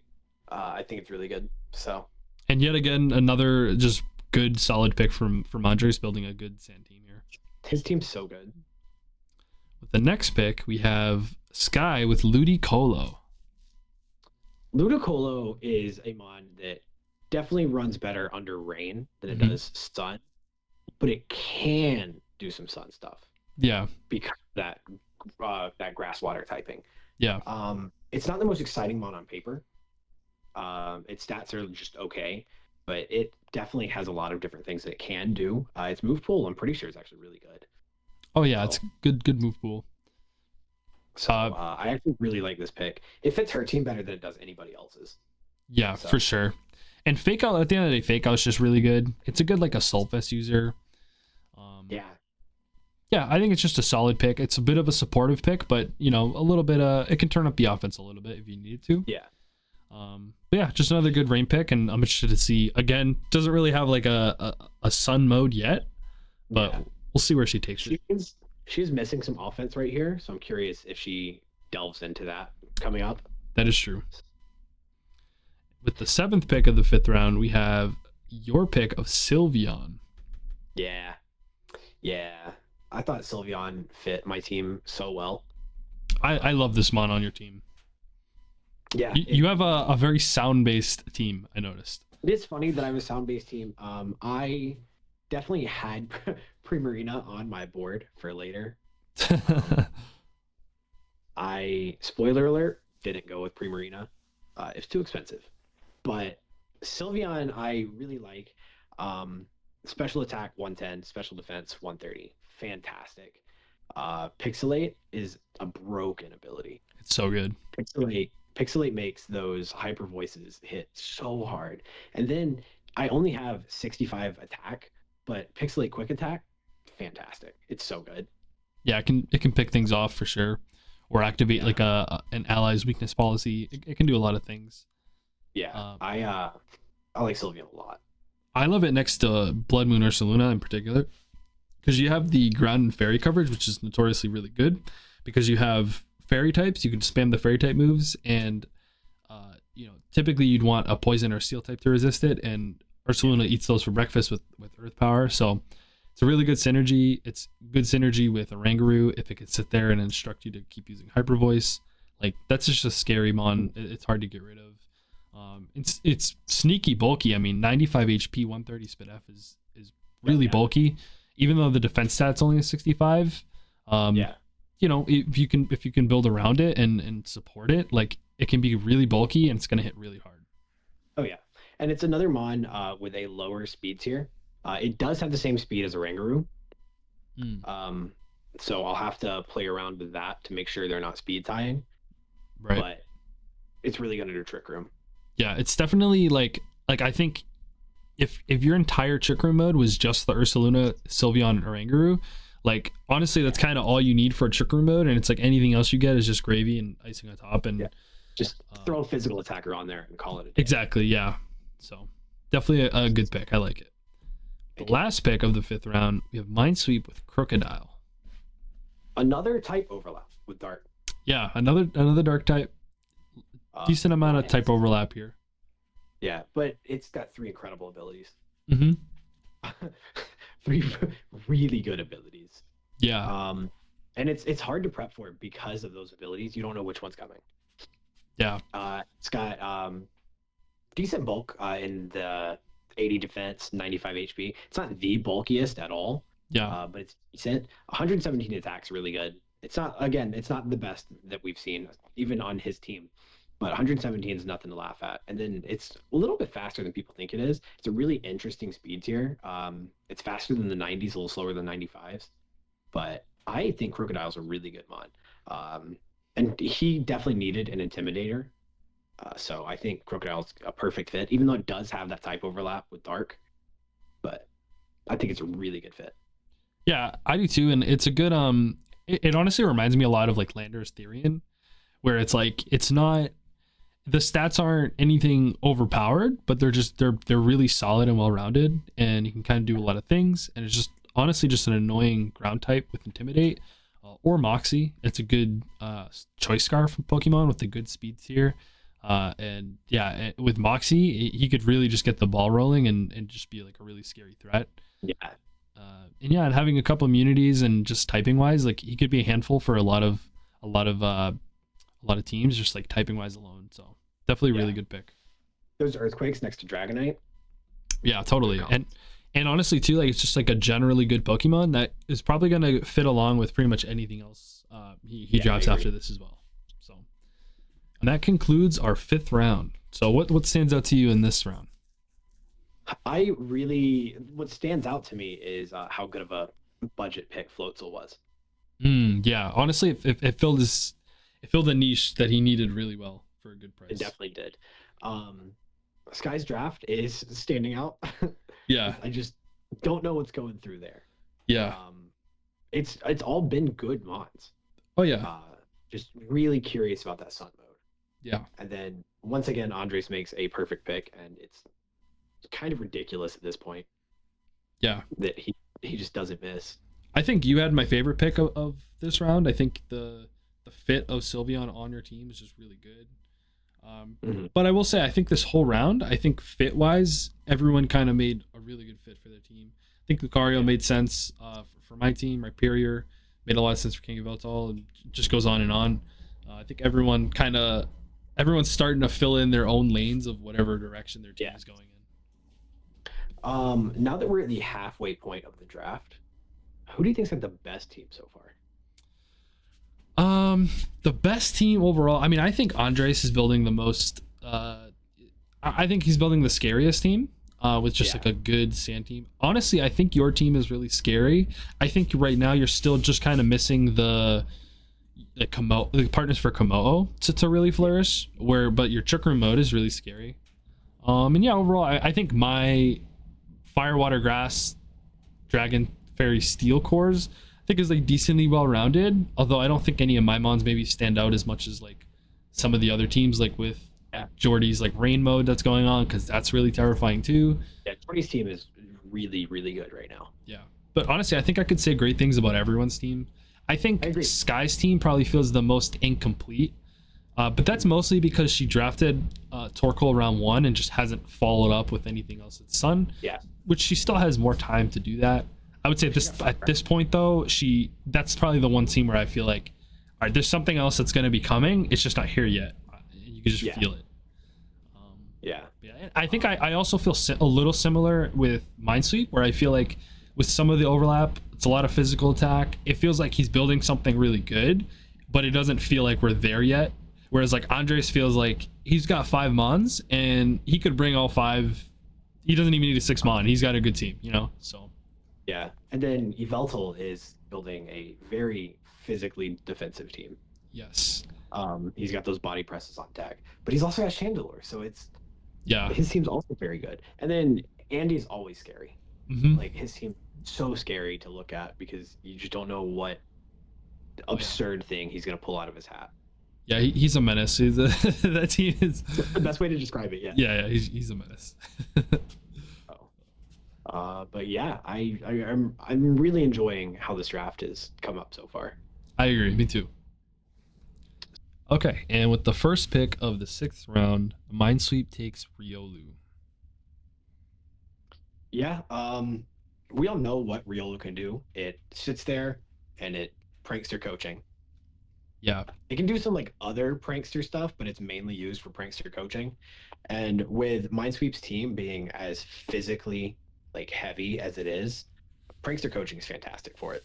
Yeah, it can also do like the upper hand inner focus stuff with Dragonite, so it can click Okay. weakness policy and extreme speed. But yeah, he's got a lot of good coaching candidates so far, like everything except for the Gardevoir. Even the Gardevoir could probably even benefit from the defense boost, like in some matchups, which is kind of Yeah. cool. Copycat's kind of cool too, like another niche thing it does. But yeah, I don't think it's I think it's a little overrated of a Pokemon. But yeah, you can do worse for like such a cheap Pokemon as well. Yeah, absolutely. Riolu has its place. So Right, and it was a cheap option, which is yeah. I think a good fit on his team. Yeah, out of all the like teams, this is one of the better ones for Riolu to slide into. Yeah. All right, and with the next pick, we have you with Quackleval. Yeah. Yeah. So at this point, I felt that I needed a strong physical attacker to go with. My cat is using his scratch pad in the background. Give me just a second. Hey, hey, what are you doing? All right, I'm back. um, at this point, I felt like I needed a strong physical attacker to go along with Meowscarada, and Quackleval definitely provides that. It complements Meowscarada in a lot of different ways. Like it's water to the grass, it's the fighting to the dark type. So it fits really well. Aqua Step, great move. Those speed boosts definitely help because base 85 isn't fastest. And then you mean Moxie. If I'm getting KOs with like close combat, I'll get the little boost. So I think it's really good. It also has a lot of the bird moves. So I've got Roost, I've got Brave Bird, I've got Feather Dance. So I've got like options and versatility there. All in all, I think Quackaval's a really good mod. So I thought that it fit really well on my team. And like I said, it helps me work on a couple cores because I've got a fighting dark psychic core right here. Yeah. I think it's a great fit right here for your team. I really like the Moxie like rolling you can do is with Aqua Step is awesome. Yeah. And also yeah, and also like you mentioned like all the bird moves, but also it's got like a pretty good move pool, like good coverage with like Ice Spinner and stuff like that. It gets priority with Aqua Jet. Like definitely a cool mon. This Ice Spinner against a Rillaboom would work pretty well. Yeah, obviously I'm gonna have to eat a Grassy Glide, but Yeah. there for that. Yeah, it's also just got generally good stats like most starters do as well. So it's like the defensively, it's not the most defensive Pokemon, but like the stats are just good enough where if you're gonna invest or use like an Assault Vest or something, like you can make it work, which is nice. Yeah. All right. I like it. With the next pick, Sky picks Leafeon. So she finally gets a Sun mode. Finally takes a Chlorophyll on. And Leafeon, a fantastic option for it. Yeah.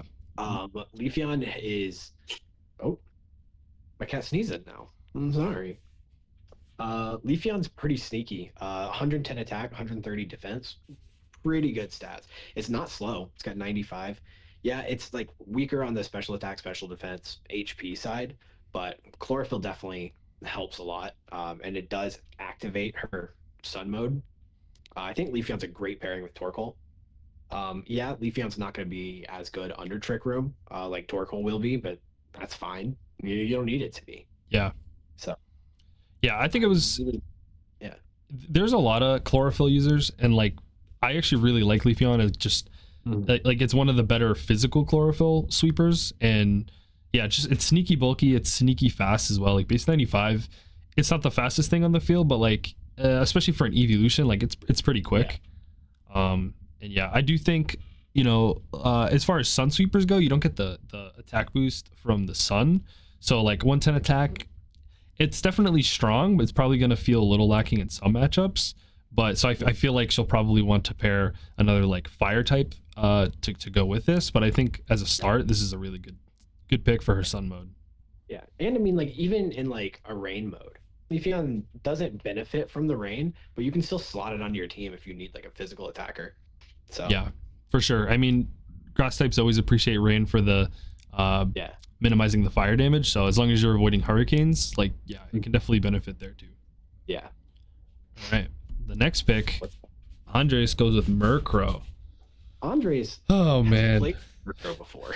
Yeah, and also just another great fit. Like Yeah. a little bit of type overlap with the dark type, but like other than that, I think he's distributing his types really well. And yeah, the support this thing offers with Prankster, Tailwind, but also just lots of other things. It's just really good. I mentioned Clefable, how it should have Tailwind earlier because of the little wings. But yeah, Andres now actually has his Tailwind. Yeah, And Murkrow provides a lot of versatility in the fact that you're right about the move pool. Move pool's great. It's got Quash, it's got Tailwind, it's got does it have Taunt? Yeah, Murkrow's got Taunt. yeah, it's got Haze, Prankster Haze, which is really cool. Yeah, Prankster. It's even like annoying. Feather Dance could be kind of cool because it's Prankster, so it's like you could really neutralize like some like physical attackers. So and its attacking stats aren't the best, but you can make those Brave Birds or those Snarls hit pretty hard. Snarl's just great already. Yeah. So you don't actually have to make it even do any damage. You can build physical Murkrow and then just throw Snarl on there just because. Yeah. So yeah, for sure. Foul Play too is just a great move. Yeah. But yeah, it's a sneaky good Pokemon. We've seen it do well in draft. Like I think every draft league we've been together in, I feel like Murkrow always pops off, and it's always like a really exciting Pokemon. Especially when it goes offensive. It's great. Yeah, it's always named Brad. That's Brad the Murkrow. Yes, it is Brad. You should have just changed it in the in the title instead of Brad. You're right, I should have. All right. Next time. Next, we have Jordy with Glaceon. Another evolution. Yeah. This one is, I think, a sneaky good fit on this team. Oh my god, yeah. It's fantastic.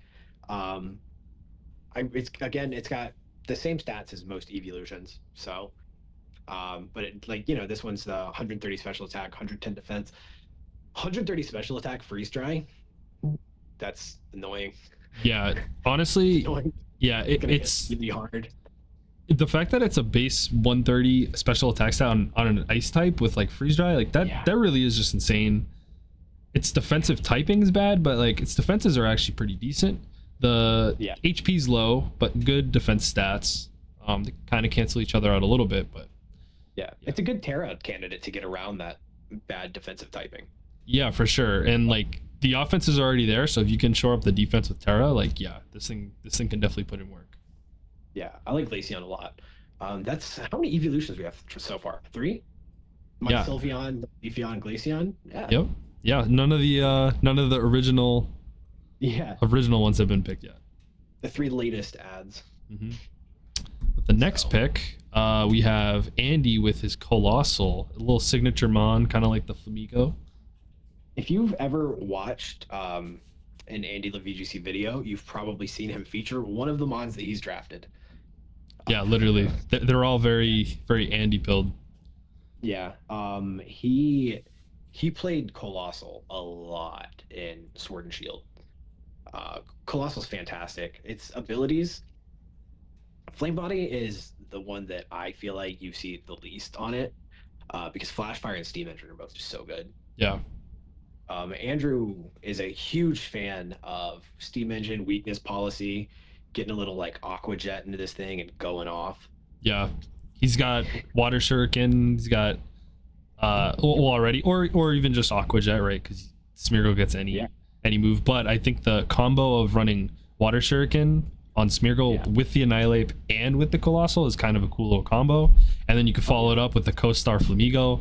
So there's a lot of things you can do. Which is his bread and butter, is setting up Colossal and switching in Flamigo beside it. Yeah. We've seen him do this combo so many times, and we've seen how hard it is to stop every single time. Yeah. So I think my whole thing with Colossal is the stats are actually really good, and it definitely screams that it could be like a really good supportive piece. It just lacks the supportive move pool, which has like always been a little sad for me, and the poor defensive typing. But like if you're willing to go with the Steam Engine offensive mode, like this thing is actually like sneaky really good. Oh yeah. It was a pretty cheap mon, because it's actually really hard to use. And yeah, you're right, it's a sneaky mon. I do think that we should have made it more expensive just for Andy, because the Andy tax. Yeah, the Andy tax. But no, it's a great pick for the team that he currently has, and I hate that. Yeah, me too. I really do. All right. So The next pick, we have KingYveltal with his signature Pokemon, the Avalugg. speaking signature mons, Yeah. Avalugg is sitting right here in front of us to Iron Defense, Body Press, third move, fourth move. Yeah. Recover, wide guard, whatever.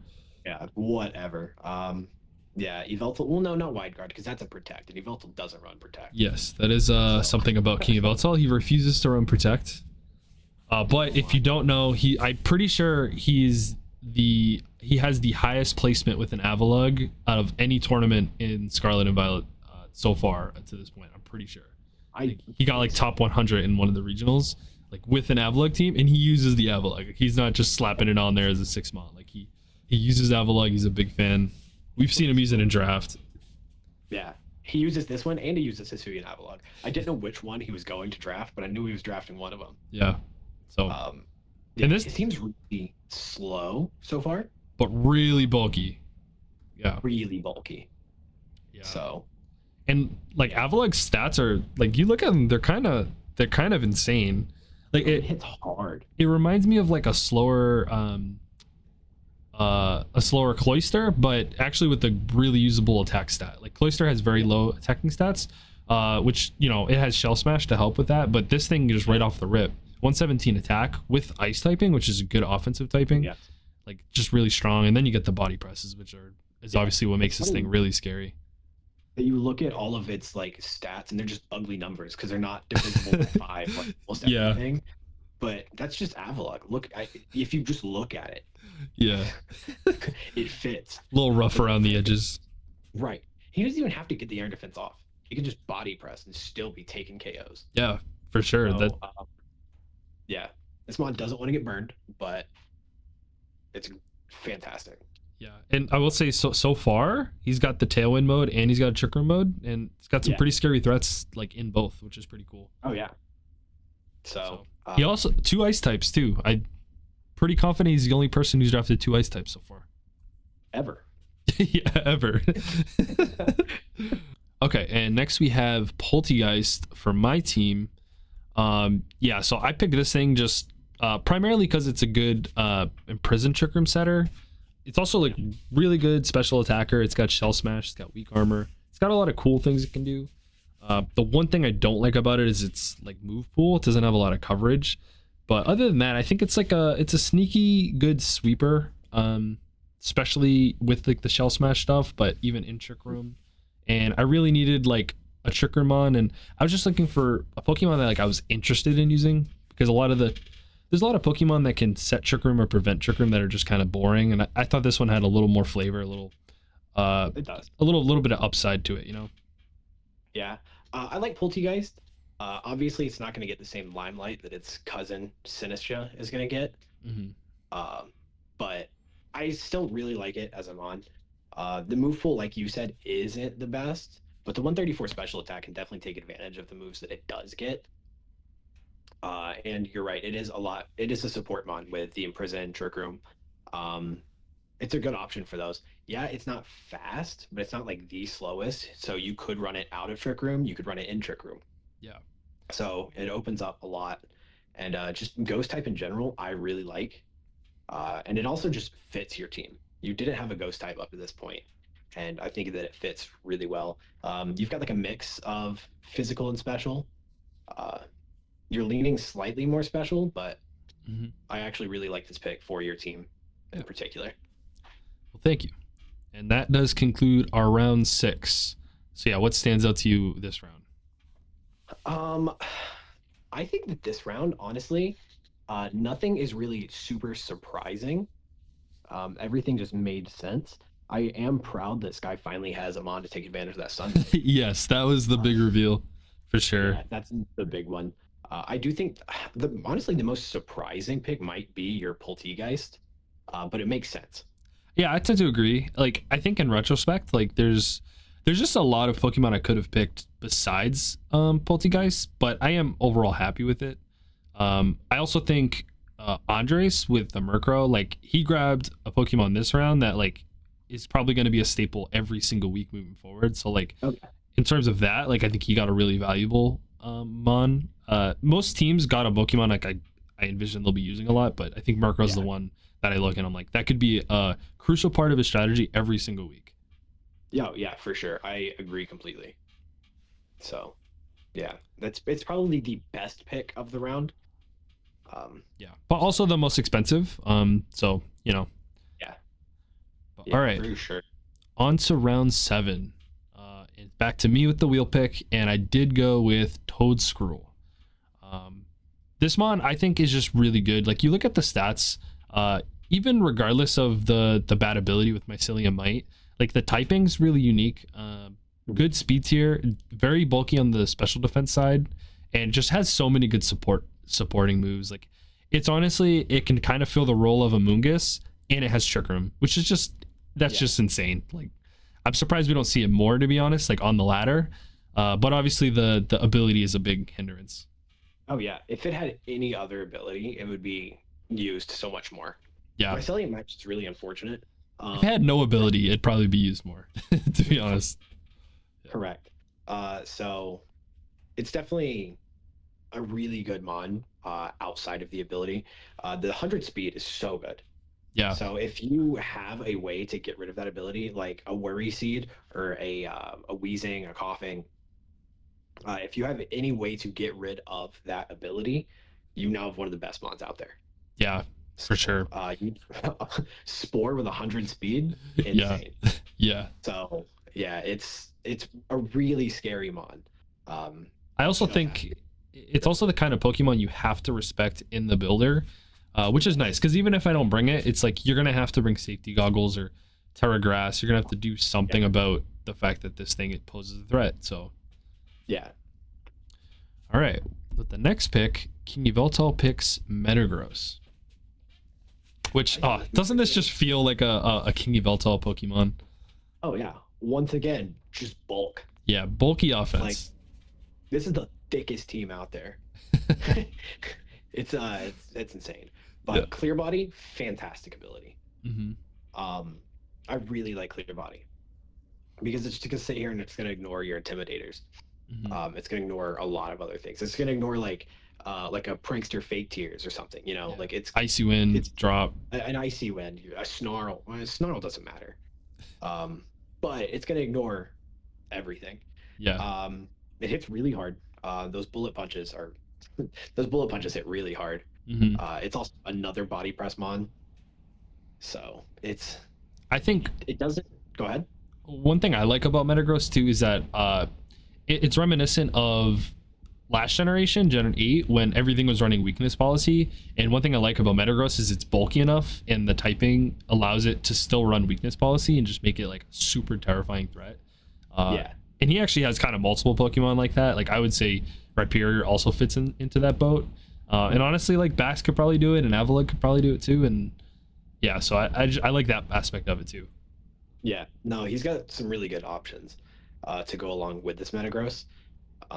Metagross obviously isn't as good as it used to be way back when, but it's still really good. And it's another mon, like you said, for your Toadscruel just a second ago, you have to respect it in the team builder. Yeah, for sure. This thing is definitely a boss type Pokemon, like when it's in the right position. Yeah, and it's not your typical Trick Room setter, but it can set it. Yeah, so definitely a good pick. Mm-hmm. The next pick, we have Andrew with the Ninetales. Hello, Sun Mode. Yeah, I was not expecting this. To me, this was a surprise pick. Oh yeah, it's the most surprising pick of this round so far, and we're 3 picks in, so yeah, it's so good. I mean, it makes sense. It's good with the Typhlosion, right, and the Colossal. Yeah. Just like offensively. Oh yeah. It definitely lets them hit a lot harder. It's fast. It's fast. It's not the bulkiest, but it's pretty specially bulky. Yeah, I think if you're setting some screens, like it's definitely fast. Bulky enough, and with that speed tier, like it is a good. Oh yeah, good mon. It's just a really good mon across the board. I think it's got a pretty good move pool. But it's got fast Will-O-Wisps. It's plus, I mean, Flash Fire. He can do some pretty insane stuff with Flash Fire. Yeah. Oh, and I guess Yeah. what's probably the most obvious thing is I imagine he probably picked this too just to override other people's weather because it's been such a focal point in this draft. So very weather heavy draft. yeah. So Ninetales is faster than quite a few of those weather users though, but it's a great like switch in for them. Yeah, I agree. All right. The next pick we have Jordy with the Oricorio Sensu, the Ghost Oricorio. Yeah, it's I was kind of surprised by this pick, but it fits. It fits really well. Yeah, I like the typing a lot. I will say like you'd think he would have like a bunch of dancing moves like on his team, and he kind of doesn't. But maybe that's foreshadowing for his final few spots. Yeah. Does he have Feather Dance? I mean, yeah, he's got Feather Dance. Lumiuse's probably got a couple dancing moves. It might, yeah. I could picture like a teeter dance in one of these months too. I don't know. Yeah. Does Arch get Dragon Dance? I don't know why it would use it, but yeah, I'm not too sure. But yeah, regardless, he currently doesn't have a lot to take advantage of Dancer, but Oricorio itself is just a pretty good mod. Yeah, good typing. It's such Tailwind, decent speed tier. It honestly doesn't hit that strong, but like it gets Quiver Dance and all that stuff. Yeah, it gets the dance moves, and yeah, Ghost type Revelation Dance is really good. So, yeah, it's just a solid pick. It's not the most exciting pick to make right here, but we're in the point where you're not making super exciting picks. You're filling out what your team needs, and Oricorio does that. Yeah, that's a good point because I think his like the core of his team is going to be Rain with Archalodon, I think, right? So it's like to fill it out with some other mons that can kind of shore up some other things, I think makes a lot of sense. Yeah, he's activating more modes with these picks. So I think it's a really good pick. All right. The next pick, we have Andres with my favorite Pokemon, Blaziken. Yeah. Yeah. Blaziken gives Andres the fighting type that he was missing.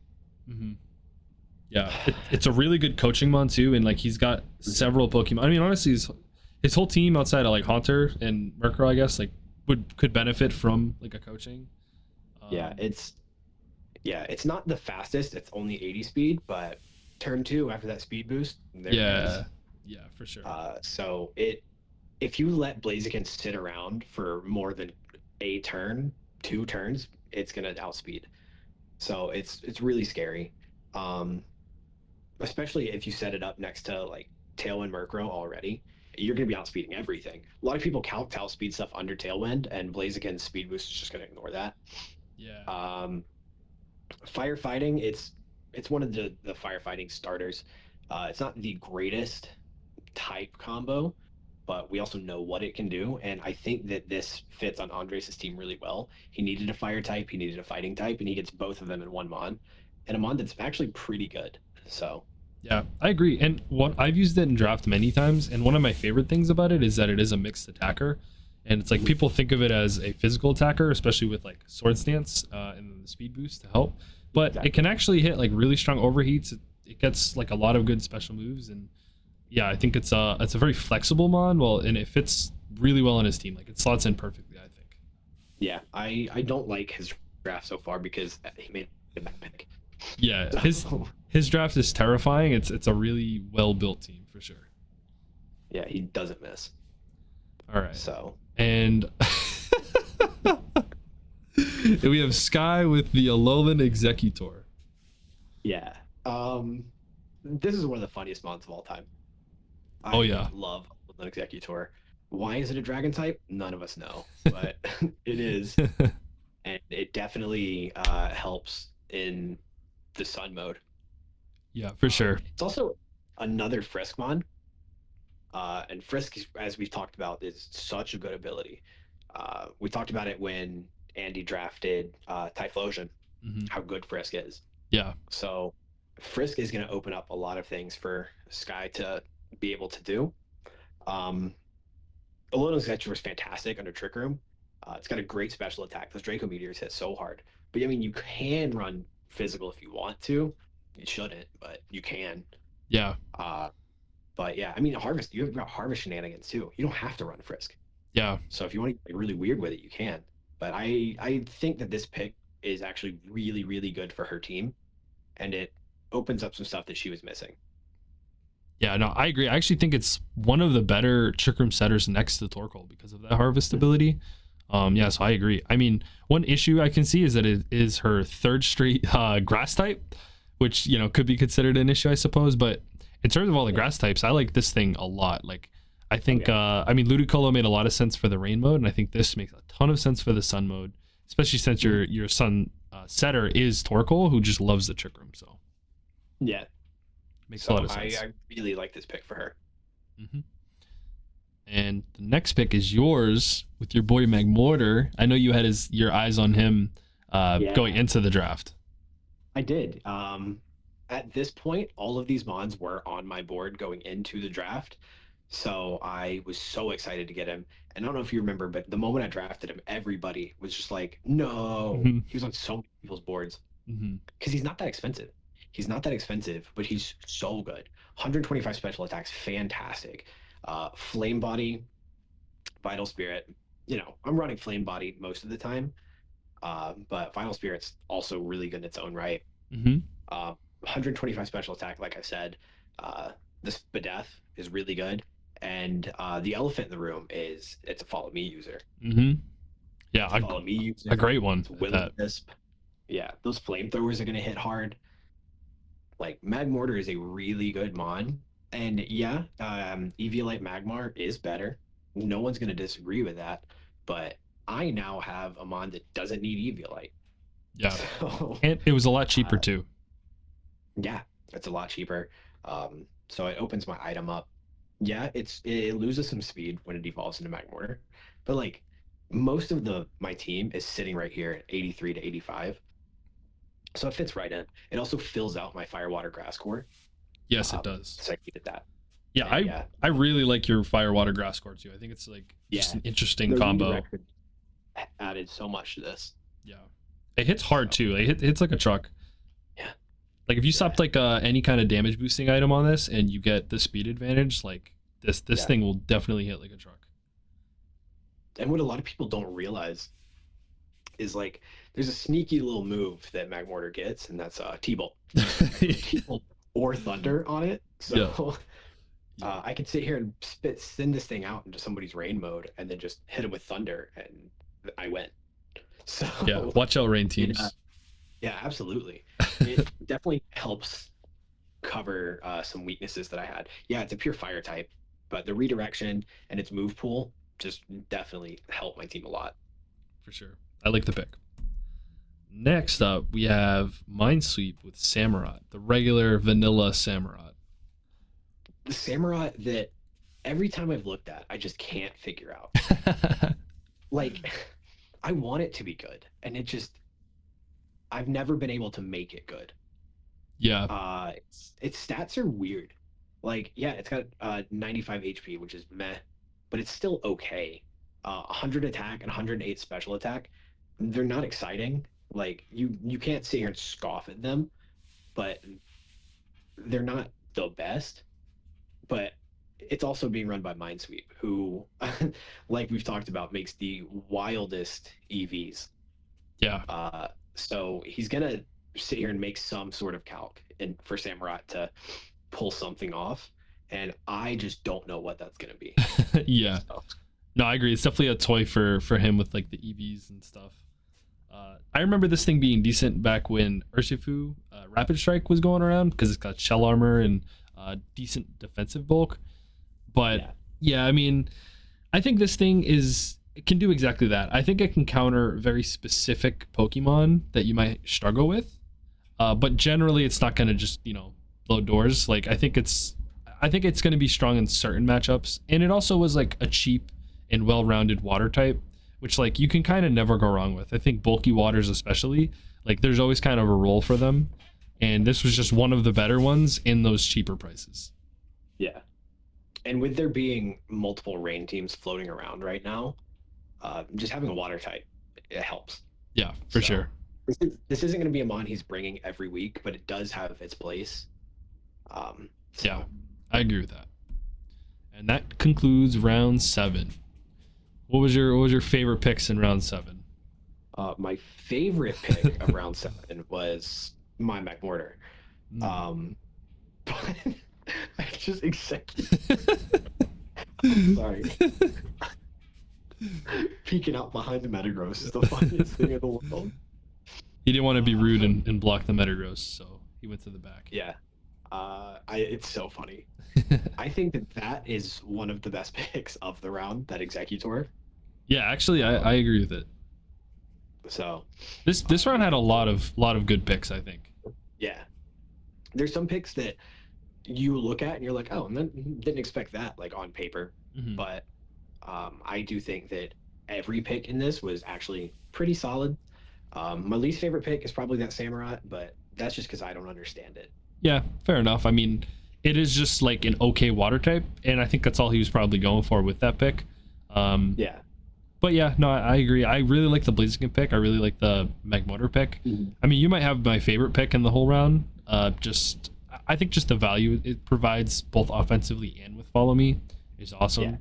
Yeah. But I think everyone got something that they were probably really excited for, like the Metagross. I was personally excited for the Toad Scroll. So yeah, agreed. Solid round. With the 8th round, Minesweep starts off with Ampharos. The Ampharos that, just like we mentioned with Samurai, I want to be better than it is. Yeah. But it's all right. Yeah. Unfortunately, it's not Mega Ampharos, so yeah, no Fabio. Yeah, right. But its stats are actually just pretty good across the board. Like, they're not the greatest, but they're just pretty good. It's solidly bulky. It hits decently hard. He didn't have an electric type, and I feel like it does fit pretty well onto his team. And static, God, the number of times I've lost to static Paras is infuriating. Yeah, it makes it a more annoying to hit. It gives you it plants a little seed of doubt of whether you should click a move into this mon. And I think correct. It's bulky enough where like that can be punishing actually. So yeah, it's not the bulkiest mon, and it doesn't hit the hardest, but it's decently bulky and it hits decently hard. It's got a pretty bad speed tier in my opinion, but yeah, overall, I mean, if you want a cheap electric type, like this thing is solid. Yeah, it's another one of those mons that will not come every single week, but when Minesweep does bring it, you have to respect it. Yeah, I agree, for sure. With the next pick, we have you who picks Morgrem. Yeah, Morgrem. Why'd you get this guy? I got this guy for prankster screens. Yeah, fair enough. Prankster screens, prankster taunt, prankster T-wave. I got this mon to be annoying. Morgrem is that entire line. The Grimmsnarl line is some of the most annoying mons that you could possibly have. Those prankster T-waves are upsetting. And yeah, I throw an Eviolite on this Morgrem. It's pretty solid. Like, yeah, it's not the best mon stat-wise across the board, but I got it for its support. And honestly, even if I don't want to run prankster, I can run Frisk. We've hyped up Frisk multiple times. I'm probably not gonna end up running it. I'm going to run prankster. But Morgan's actually just solid. It just gives me a lot of versatility. Its move pool is really good. Yeah. So I just got it to be annoying and to help set stuff up. Yeah. I mean, it really is Grimmsnarl light, and all the stats with Eviolite, like, they're pretty passable. Even your 75 special attack with what? I mean, its best move is probably like Dazzling Gleam or something. Like, it's at least doing something. And yeah, if nothing else, you got Fake Out, you got Screens, you got T-Wave. I think you still have Parting Shot, like Grimmsnarl. Pretty sure. Yeah, so it does like a lot of cool, interesting things. It's probably not going to be, the first mon you put in the builder every week, but like it might just, be a really good piece in some matchups. Oh yeah, people are going to have to respect it when they're building against me, because I could just come out there and set the screens up, and it does have the Fake Out pressure. Yeah. So you do have to respect it. I'm not going to sit here and bring it every single week. Like you said, it's not the first mon I'm putting in the builder, but it does have a job that it does, and it does it very well. Yeah. So. And screens, it does look really good on your team, especially. Yeah. A lot of your Pokemon are tend to have. It seems like a lot of your Pokemon have like one defensive stat or another that might be stronger than the other, and this thing can help shore that up with whichever screen is needed. So that's Yeah, kind of cool. absolutely. And I mean, if I'm not even running an Eviolite, I can throw a sash on it, set up both screens. Yeah, So true. yeah, All right. The next pick, we have Sky with another Sun Sweeper in the Trick Room. Next to Torkoal, we have Camerupt. yeah. I think Camera Up is a great mod. I think it's underrated.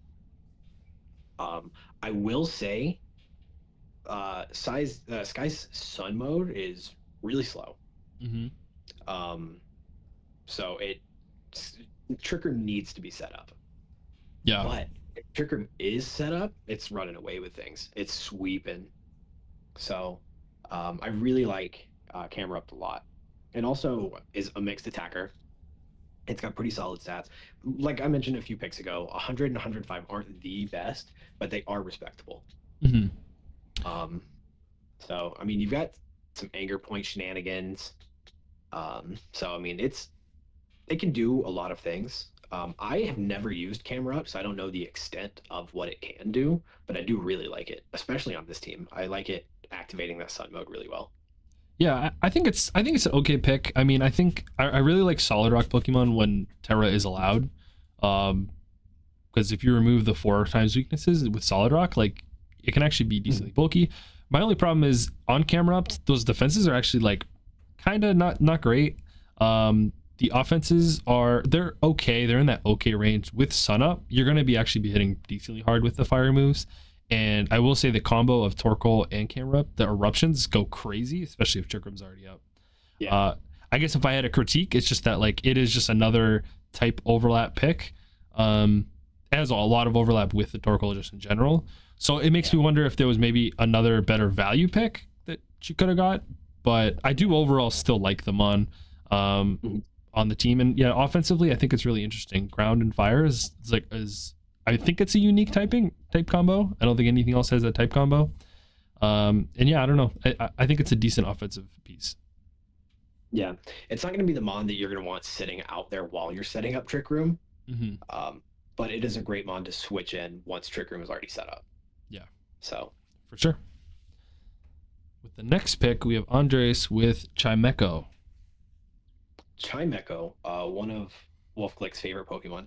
Mm-hmm. Chimecho is a mon that I have tried to draft in the past, and I was unsuccessful with it. I love Chimecho's move pool. I love it. It does so many different things. And it's just a pretty good support mon across the board. Its defenses, not the greatest. It's not super bulky. 95 special attack, it's okay, but it's not the best there either. It's also in kind of a rough speed tier with 65, but its move pool is pretty deep. So a lot of the moves that it does get open up a lot of stuff. Like you can use it to set Trick Room. You can use it to do a lot of just different.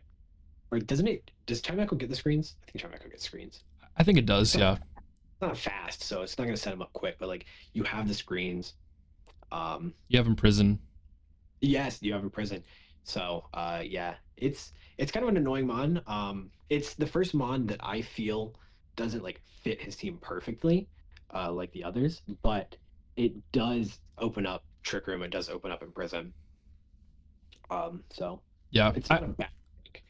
I like it in terms of like Trick Room with Imprison user. It gets all of the good supporting psychic type like support moves. Yeah. I guess my only critique is that it has a lot of overlap with the Haunter. Granted, it doesn't need Eviolite to be, decently bulky, but I like that it has Levitate. It could sit next to the Garchomp, and Garchomp can click Earthquake. But yeah, like I said, I think it's just a good mon. It does have overlap with Haunter, but it's decent in its own right too. Yeah, he definitely got it for Levitate next to Chomp. Yeah. So. All right, the next pick, we have Jordy with the Volcarona. Volcarona is an expensive mon that Jordy saved points up to this point to be able to draft. A lot of people were pretty low in points here in the eighth. Sorry, excuse me. Here in the eighth round, Volcarona is so good. Yeah, like those stats are fantastic. it's faster than people think it is. 100 speed is so good. 135 special attack's great. Hmm. It's spit 105 good. Its physical stats not good. The 65 defense is rough, but it's also never going to be a physical attacker, so the attack stat doesn't matter. Yeah. Flame Body's a really good ability, but Volcarona's here to quiver dance. We know why Volcarona is here. Your quiver dance. Yep. And right there next to that Oricorio. Yep. It's dance partner. So it as soon as Jordy drafted Oricorio, we should have expected this. Yeah. And I think most people did, and no one had the points to stop him. Yeah. So he's gonna get those quiver dances up, and he's gonna hit really, really hard. And yeah. I think Volcarona was a great partner with Archaludon. Not necessarily in the rain, although it can be in the rain. It gets Hurricane and can still use its bug moves safely. But yeah, I think overall it fits on the team, and it does help give him a mode that doesn't necessarily need rain. In particular, if he's playing one of the sun teams, then yeah, he's now got a fire type that can take advantage of the sun too. So it's one more layer that makes it harder to stop his rain. Yeah, no, it's a great pick for his team. It's just a great pick in general. Yeah, a lot of special offense on his team. I mean, I guess really just got Floatzel on the physical side, and you got like the body presses on the physical side for Archaludon. So maybe in the last two picks we'll see some physical offense. But yeah, definitely terrifying team, and you definitely wish you could have 6 Assault Vests when you're playing this team. So yes, correct. All right, with the next pick we have Andrew with the Minior. Another Andy pick. Yes. I don't know if you've noticed, but he spent the last couple weeks just talking about Minior. Just here and there, he'll just mention Minior and how much he really likes it. Mm-hmm. And a little foreshadowing. Yeah, right. I'm not good with Minior. I've only tried to use it a couple times, and I'm terrible with it. But Shields Down is Andy's playstyle. Mm-hmm. It's a great ability. Yeah, he's gonna do something to proc Shields Down, and then he's somehow gonna sweep with Minior. But I mean, its stats once the shields are down are pretty solid. Mm-hmm. Like 100 attack, 100 special attack. They're not groundbreaking, but 120 speed is. Mm-hmm. So it gets Shell Smash too. It can be a good sweeper. Yeah. Shell Smash, White Herb, Acrobatics is like is a great combo. You see a lot in singles. Wish this thing got like Tailwind or something, but overall though, yeah, it's kind of a cool setup mon. Shell Smash is another co-star target. Yeah. Which is definitely on his radar, I'm sure, when he made this pick. Minior definitely just works well with the team that he's built. Mm-hmm. He's complementing like the mons that he has. He's complementing Flamico. He's complementing Smeargle in some way. So Minior is a really good pick for him, and yeah, I don't know what he's gonna do with it, but no one can predict what he's gonna do with it. Yeah, so. Fair enough. Next pick we have KingYveltal with Medicham. Medicham is a mon that I actually really like. I like Pure Power. Mm-hmm. I like Telepathy. Its stats are not great, but it adds some stuff that it can't do. It can do. It's a pretty solid Trick Room setter.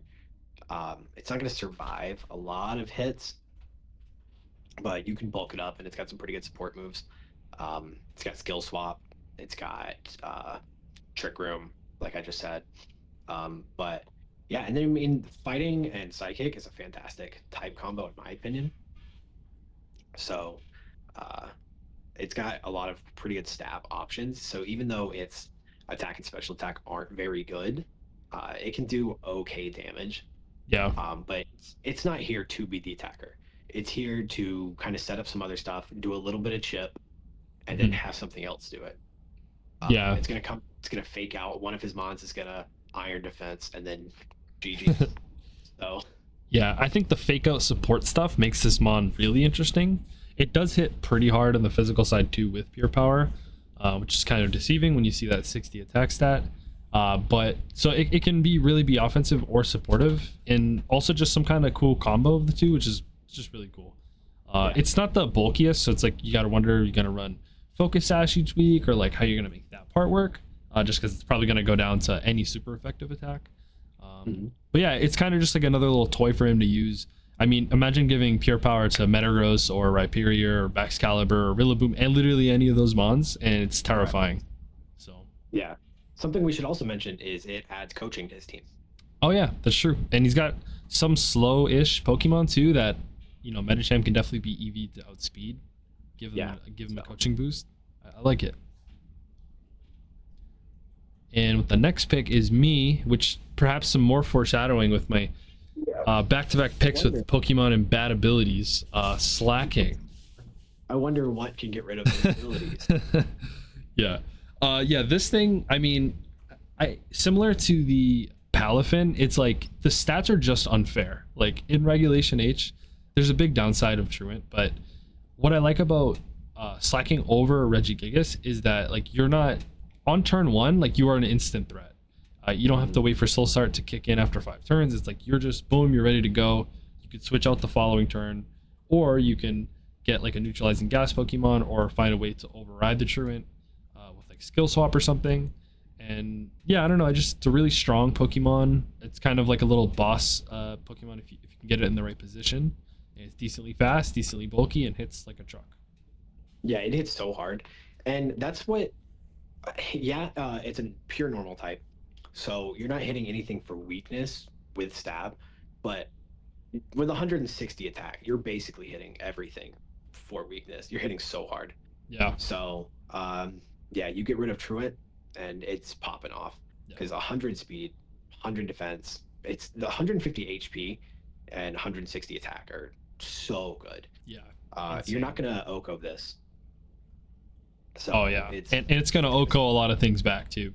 Yeah, cool. It's gonna survive some hits and absolutely wreck. So it's a very scary mon. And I mean, honestly, like, yeah, it's got a bad special defense stat. You're not gonna typically put like an AV on this thing, but doing it would shore up that Spadef weakness. So, for sure. Yeah. All right, and that concludes round 8. Yeah, so Jordy had the best pick of the round. Oh yeah. I don't think that one's debatable. This round feels like the weakest maybe in a lot of ways, but we are getting to the end where people's budgets were lower. Oh yeah. I know at this point I was running really low on points. Yeah, Volcarona's by far the best mon in this round, especially considering it's right next to that Oricorio that he just drafted. I think the most surprising pick of the round was the Chimecho. But it makes sense when you sit down and actually think about it. You kind of talked me out of the Camerupt pick. Yeah, I don't know. Yeah, it does have some weaknesses that the overlap already exists. So yeah, and no hate to Sky. It's definitely a scary sun threat. Correct. It is scary, but you're right. There probably could have been some other things picked right there. I do know that the moment I picked Magmortar, Sky did say that Magmortar was that's true. The next pick. And I think Magmortar would have been a great pick there. So yeah, that is interesting. So this could have potentially been like a tilt and pivot. Yeah, the old tilt and pivot. Been there. Yeah. I tilted and pivoted so many times. So, but this is a weaker round.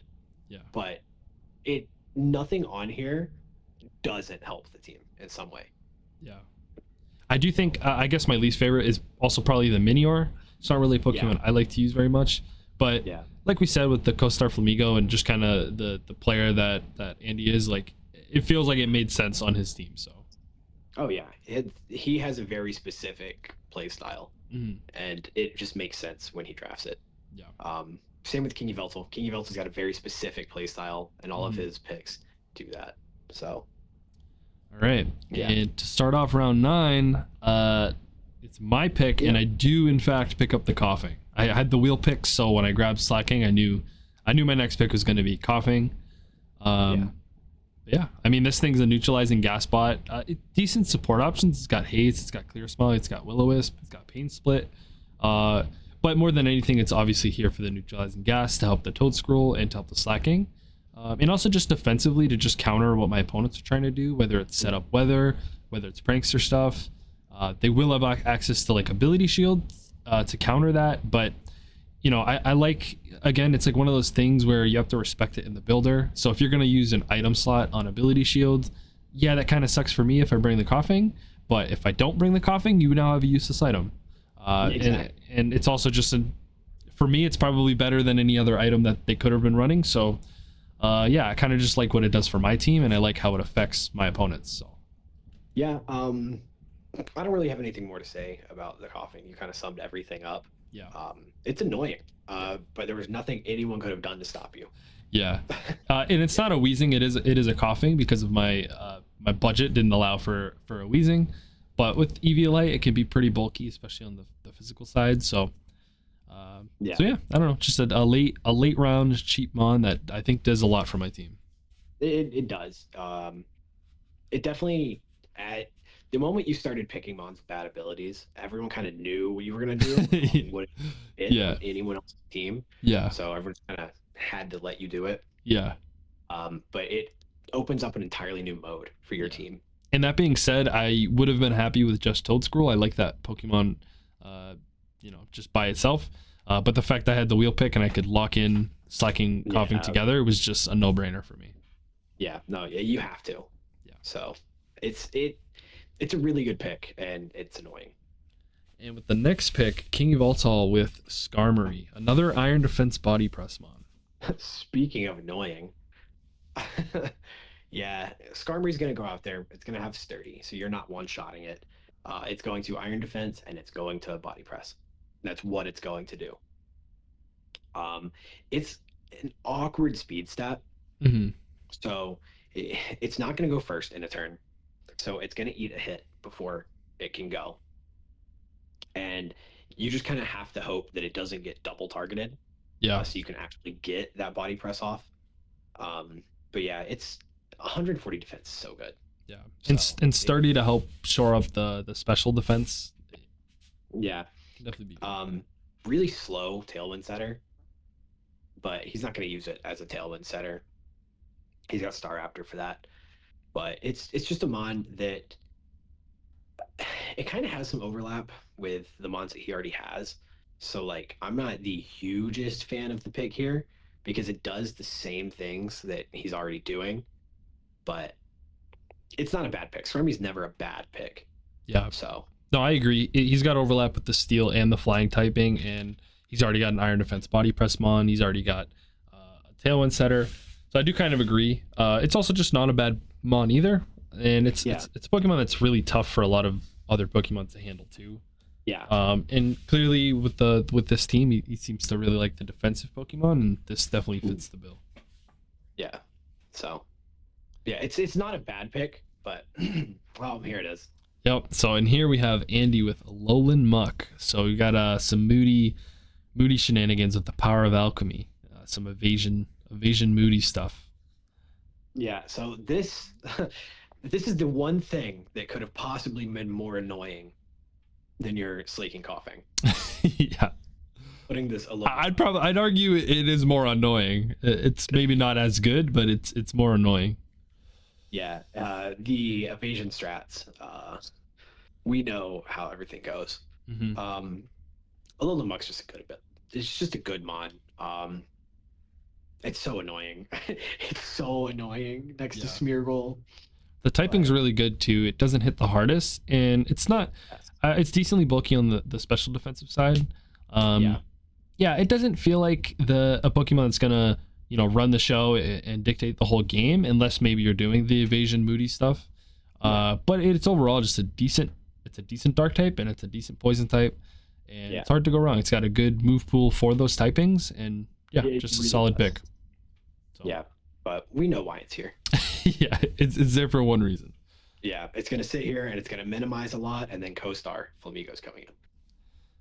And next up, we have Jordy with the Swampert, late round Swampert. Swampert, perfect for his team. Yeah, I tend to agree. Yeah, it's absolutely perfect for his team. It's on a rain team, 100 HP, and pretty solid defenses with 90-90, 110 attack. It's not gonna hit the absolute hardest, but like 110 is good. So Yeah, Swampert's got a really good move pool as well. I really like Water Ground as a combo. It gets rid of his electric weakness, so it's really good. yeah, I agree. I just think it's perfect for his team.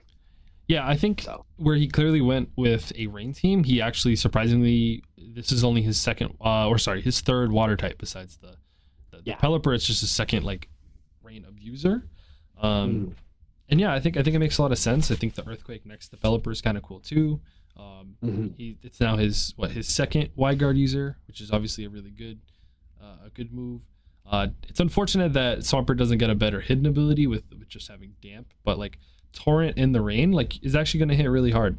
It gets like flip turn, and it's a good like assault vest mon, and yeah, it doesn't hit the hardest, but with the rain boost, I definitely think it's going to get the job done. Yeah, absolutely. All right, with the 5th pick of the 9th round, we have Andres with Houndstone. Welcome back, Sand Team.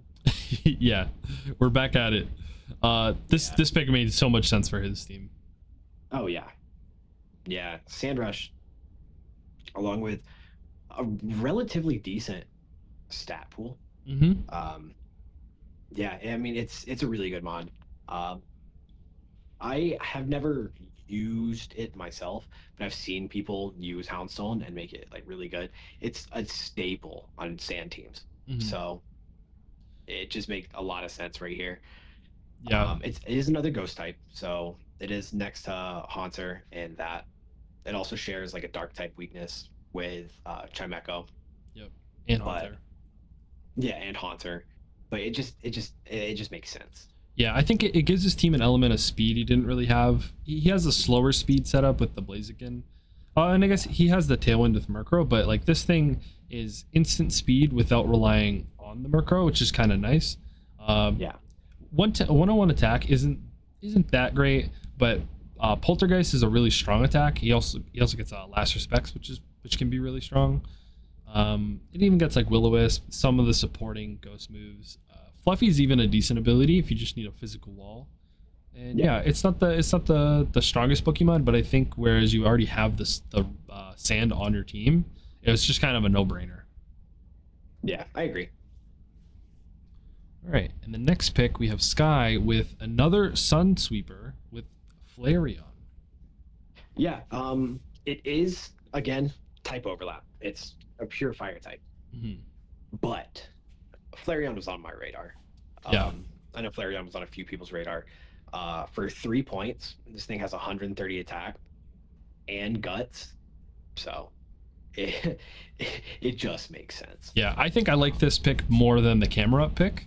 Like, I think if I could have either, I think I'd actually pick this Flareon. I guess it's doing a little more that's different than Torkoal, even though it's also a mono fire, funny enough. But I think just with the guts and hitting a lot harder on the physical side is really nice. No, I agree completely. There's not really a lot to say about Flareon. It's not like the most exciting pick out there, but I think it's a great pick. So I know I had it on my radar, but I went with Magmortar, and I don't regret that in the slightest.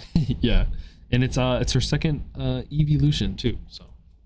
Oh yeah, you're right. I didn't even notice that.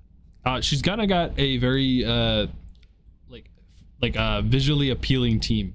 I noticed. Oh yeah, no, the aesthetic on this team is great. Other Ludicolo. Yeah. I just don't like his aesthetic at all. Speaking of aesthetic, we have Fletchender to your team. This cool little guy. Yeah, budget Talonflame. Here to Gale Wings Tailwind, and then die. So. Funny enough, its Brave Birds are almost as strong as Talonflames. Yeah. No, so I make the joke that it is Gale Wings. Tailwind. Don't know what happened right there. Yeah, but it does have a pretty hard hitting Brave Bird, so I don't actually have to do Tailwind. I can bring it out. People will think that I'm running Tailwind, and then I don't know, hit them with a max attack Brave Bird. Yeah. So, You got decent support options on there too. Will-O-Wisp and Taunt and that kind of stuff. yeah. So it it just adds some utility. It adds a couple moves that I was missing. Like I don't have Tailwind on my team. Yeah. So this does give me that. So I'm not going to sit here and I'm not going to bring it every single week. I'm especially not going to bring it at the same time I'm bringing Morgrim. Yeah. Because I can't run 2 Eviolites. But also, like, Fletchinder doesn't exactly need an Eviolite. I can sash it, or I can just, if I'm going for like a one-hit KO onto something, I guess, Bandit. Hell yeah. Yeah, choice band Fletchinder coming to a theater near you. So I just thought that it was a pretty solid pick. So I agree. I liked it. And next we have Minesweep with Gothitelle. Gothitel's a great one. Mm-hmm.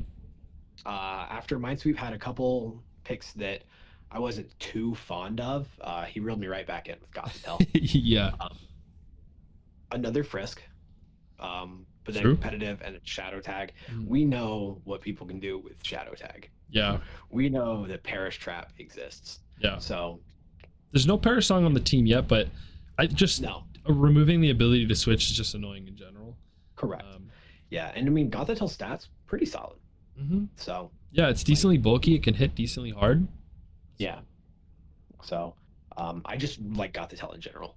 Yeah, it's a good supportive piece. It's got Prison Trick Room stuff too, and Heal Pulse, and it can do a lot of things. Decent coverage. Yeah.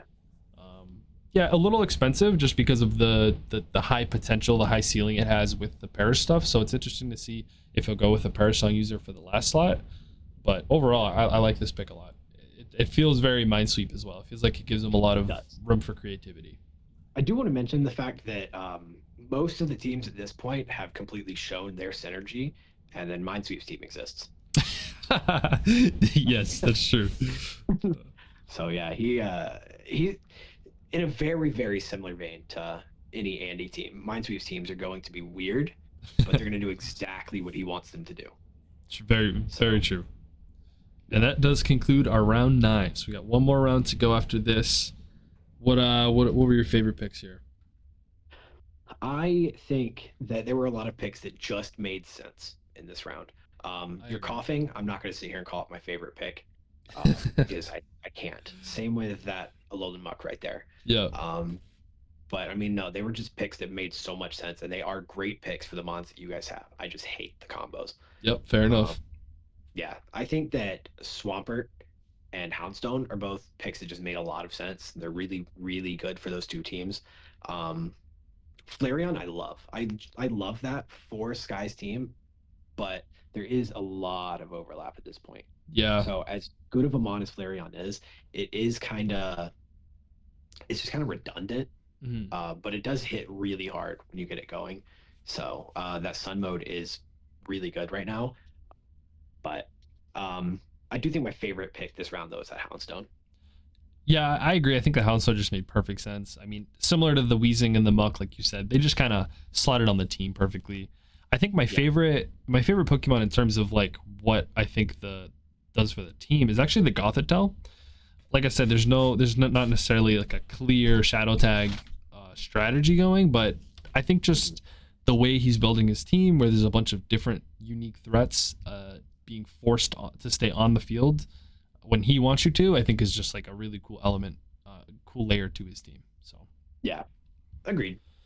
All right, and we have the final round of the draft. This is everyone's last pick to round out their team. So first up, we have Minesweep with Sceptile. I think that Sceptile is a slept-on mon. It's underrated. It's fast.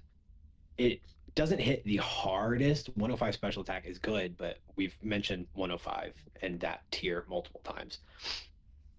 Yeah. But I think this is a really good pick. It adds a grass type to his team, and it did not have a grass type. It does add another fire weakness to go along with some of the fire weaknesses that he already has. Mm-hmm. But I like Sceptile a lot. Yeah, And I think. Oh, sorry. Go ahead. I was gonna say, Sceptile Dragon Cheering, the Dragonite Yeah, is pretty scary. yeah. I think this mon is a really cool mon, like you said. I think to get its full potential, you really want to try to activate that Unburden, which he doesn't have like a terrain going yet, but there is other ways to activate Unburden as well. I definitely think it'll be interesting to see how he uses Sceptile. It adds a layer of speed he didn't really have before, which is really nice. Like you said, it doesn't hit the hardest necessarily, but it does get some high power moves like Leaf Storm to make up for it. Especially if he's going to end up running something like Overgrow. If you run Overgrow with Focus Sash, your Leaf Storms are going to be hitting really hard, which is nice. So yeah, they really are. So, and it also it helps round out his team with another like important typing. He doesn't have the fire type to go with his fire, water, grass core. Yeah. But you know, he got a second. He did get a grass type, and it also opens up some pledges. Sceptile and Samurott are both two of the best pledge users, just because they can actually hit on the special side, and Sceptile is so fast. So that's another little interesting like wrinkle to this. I think Swamp Pledge is the best pledge anyway. So yeah, no, I agree. Yeah. Yeah. And next up, we have you with your final pick of Misdreavus. Yeah, I love Fluttermane. Yeah, Misdreavus, I thought just made a lot of sense for what I have on my team. It gives me that ghost type, but it also gives me Imprison Trick Room. It gives me Fake Tears. It gives me Will-O-Wisp. My last few mons were the support mons that I didn't have. I went pretty attack heavy at the beginning. Yeah, I have a Rangaroo, but everyone knows what it's there to do. My last 3 picks were just support, and Misdreavus offers that. But also, you throw an Eviolite on it, and it's going to survive some hits. And then 85 special attack is not the highest, but those Shadow Balls are still going to do some damage. If I choose to run Shadow Ball, I could just Deeply. I could Psychic. I could do a lot of different things with this Misdreavus. Its move pool is way better than I thought it was. So it's a great move pool. Yeah, I was pretty excited to get it with my last pick. Yeah, I really like this pick for your team. I guess my only critique would be you have 3 mons that could all use Eviolite. But they're all kind of, what's interesting is you have like 3 supportive pieces that all do very different things. You have Morgrem with the screens. You have, is it Fletchender? Or is it? Yeah, Fletchender, yeah. Fletchender with the Tailwind, and then you have this thing with the Trick Room. So I think it's kind of cool how even though you have 3 not fully evolved Pokemon as your supportive pieces, they're all really good at like very important roles that you need on a team. So yeah. So yeah, I really like it. The move pool's cracked on this thing too. It's really good. Most of the time, I'm not going to bring more than one of those mods anyway. Right. So yeah, I'm going to bring what I need them to do. So yeah.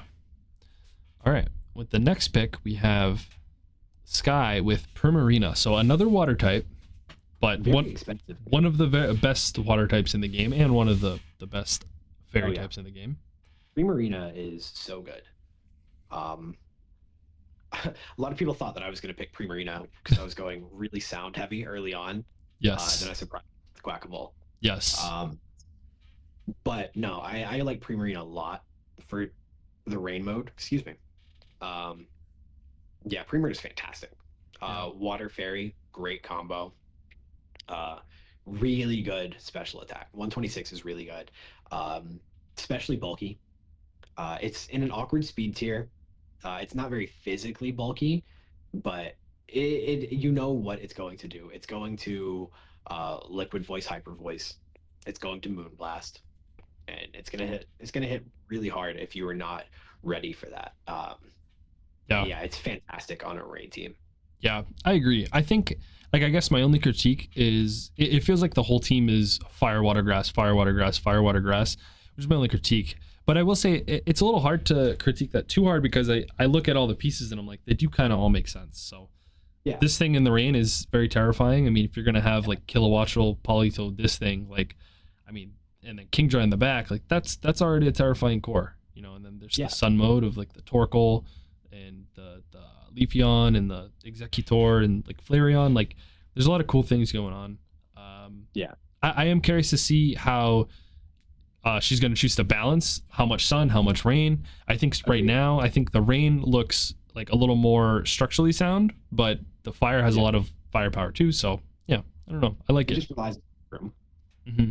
Yeah, that's true. The sun mode is just very reliant on Trick Room, which might make it a little difficult for her. She does have Leafeon though for some speed, so if that mon can put in work, that'll help shore up the speed factor as well. Yeah. So, all right, the next pick we have Andres with Fungus, little baby Amoongus. Oh yeah. Fungus. Those stats are terrible, but Yes. but it's so good. Fungus is still so good. Yeah. You throw an EV light on it, it's gonna survive some hits. Mhm. Regenerator, such an annoying ability. Regenerator's so annoying, and we know that Fungus is gonna go out there. It's going to Rage Powder. It's going to Spore. It's gonna Pollen Puff, and you're just not gonna do anything about it. Yeah. So It's crucially has a very low speed stat, lower than Amoongus too. So it actually might be relevant where in against matchups where the opponents want Trick Room, Fungus is probably going to be the slowest thing on the field, and then it can threaten with spores and all the other things it does. So yeah, I really like this pick for him. Typing wise too, and the redirection it has, like it makes a lot of sense. He now has a Fire, Water, Grass core too, which like I would say of the three, the Empoleon, the Blaziken, and the Fungus is the one that kind of stands out of those in that group. But it is with EV Light, it is still really bulky, and it pretty much is just a Amoongus Light. I agree, but one of the critiques that I have is just like you had for my team. This is 3 EV Light users. A lot of the time, Murkrow is going to go Sash or Covert Cloak or something. Yeah, but still, it's 3 not fully evolved mons. So there is a lot. They're going to be more on the frail side if they're not running the EV Light. But they, just like you said for mine, they offer a lot of different utility. Fungus is really good under Trick Room, but it also has the Spores. It's got the Rage Powders.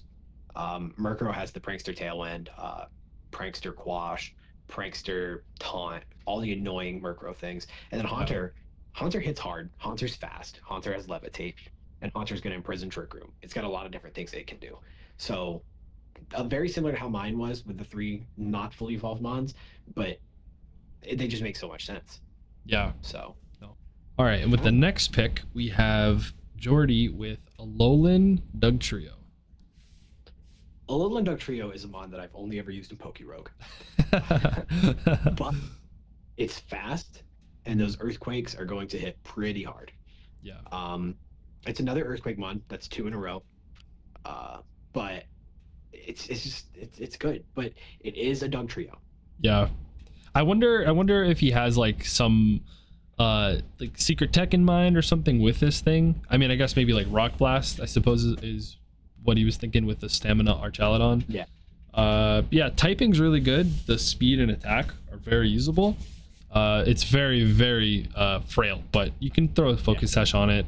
If I had to guess, it is mostly here for the Rock Blast stuff, but yeah, overall you could do worse with the last pick of the draft. I mean, it's a really cheap mon. Oh, yeah. I think it was in our cheapest or second cheapest like price tier.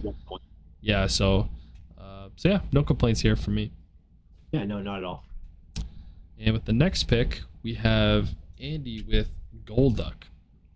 I think this is one of my favorite picks of the draft. Ooh, okay. I really, really like Golduck. Golduck does a lot of things. Cloud9 is so fun. And then Swift Swim for whenever he is against a rain team. I really like Golduck. It's not the fastest. It does not hit the hardest, but it's got a really good move pool.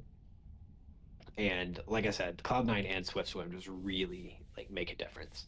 Yeah, none of the stats like really stand out at all. But with Swift Swim, I mean, at least it can be really fast, and it's got a very usable. I mean, honestly, both attacking stats are very usable if they're hitting super effectively, especially. Yeah. I imagine he wants this for like the Cloud9 stuff in particular, and I guess also the Swift Swim.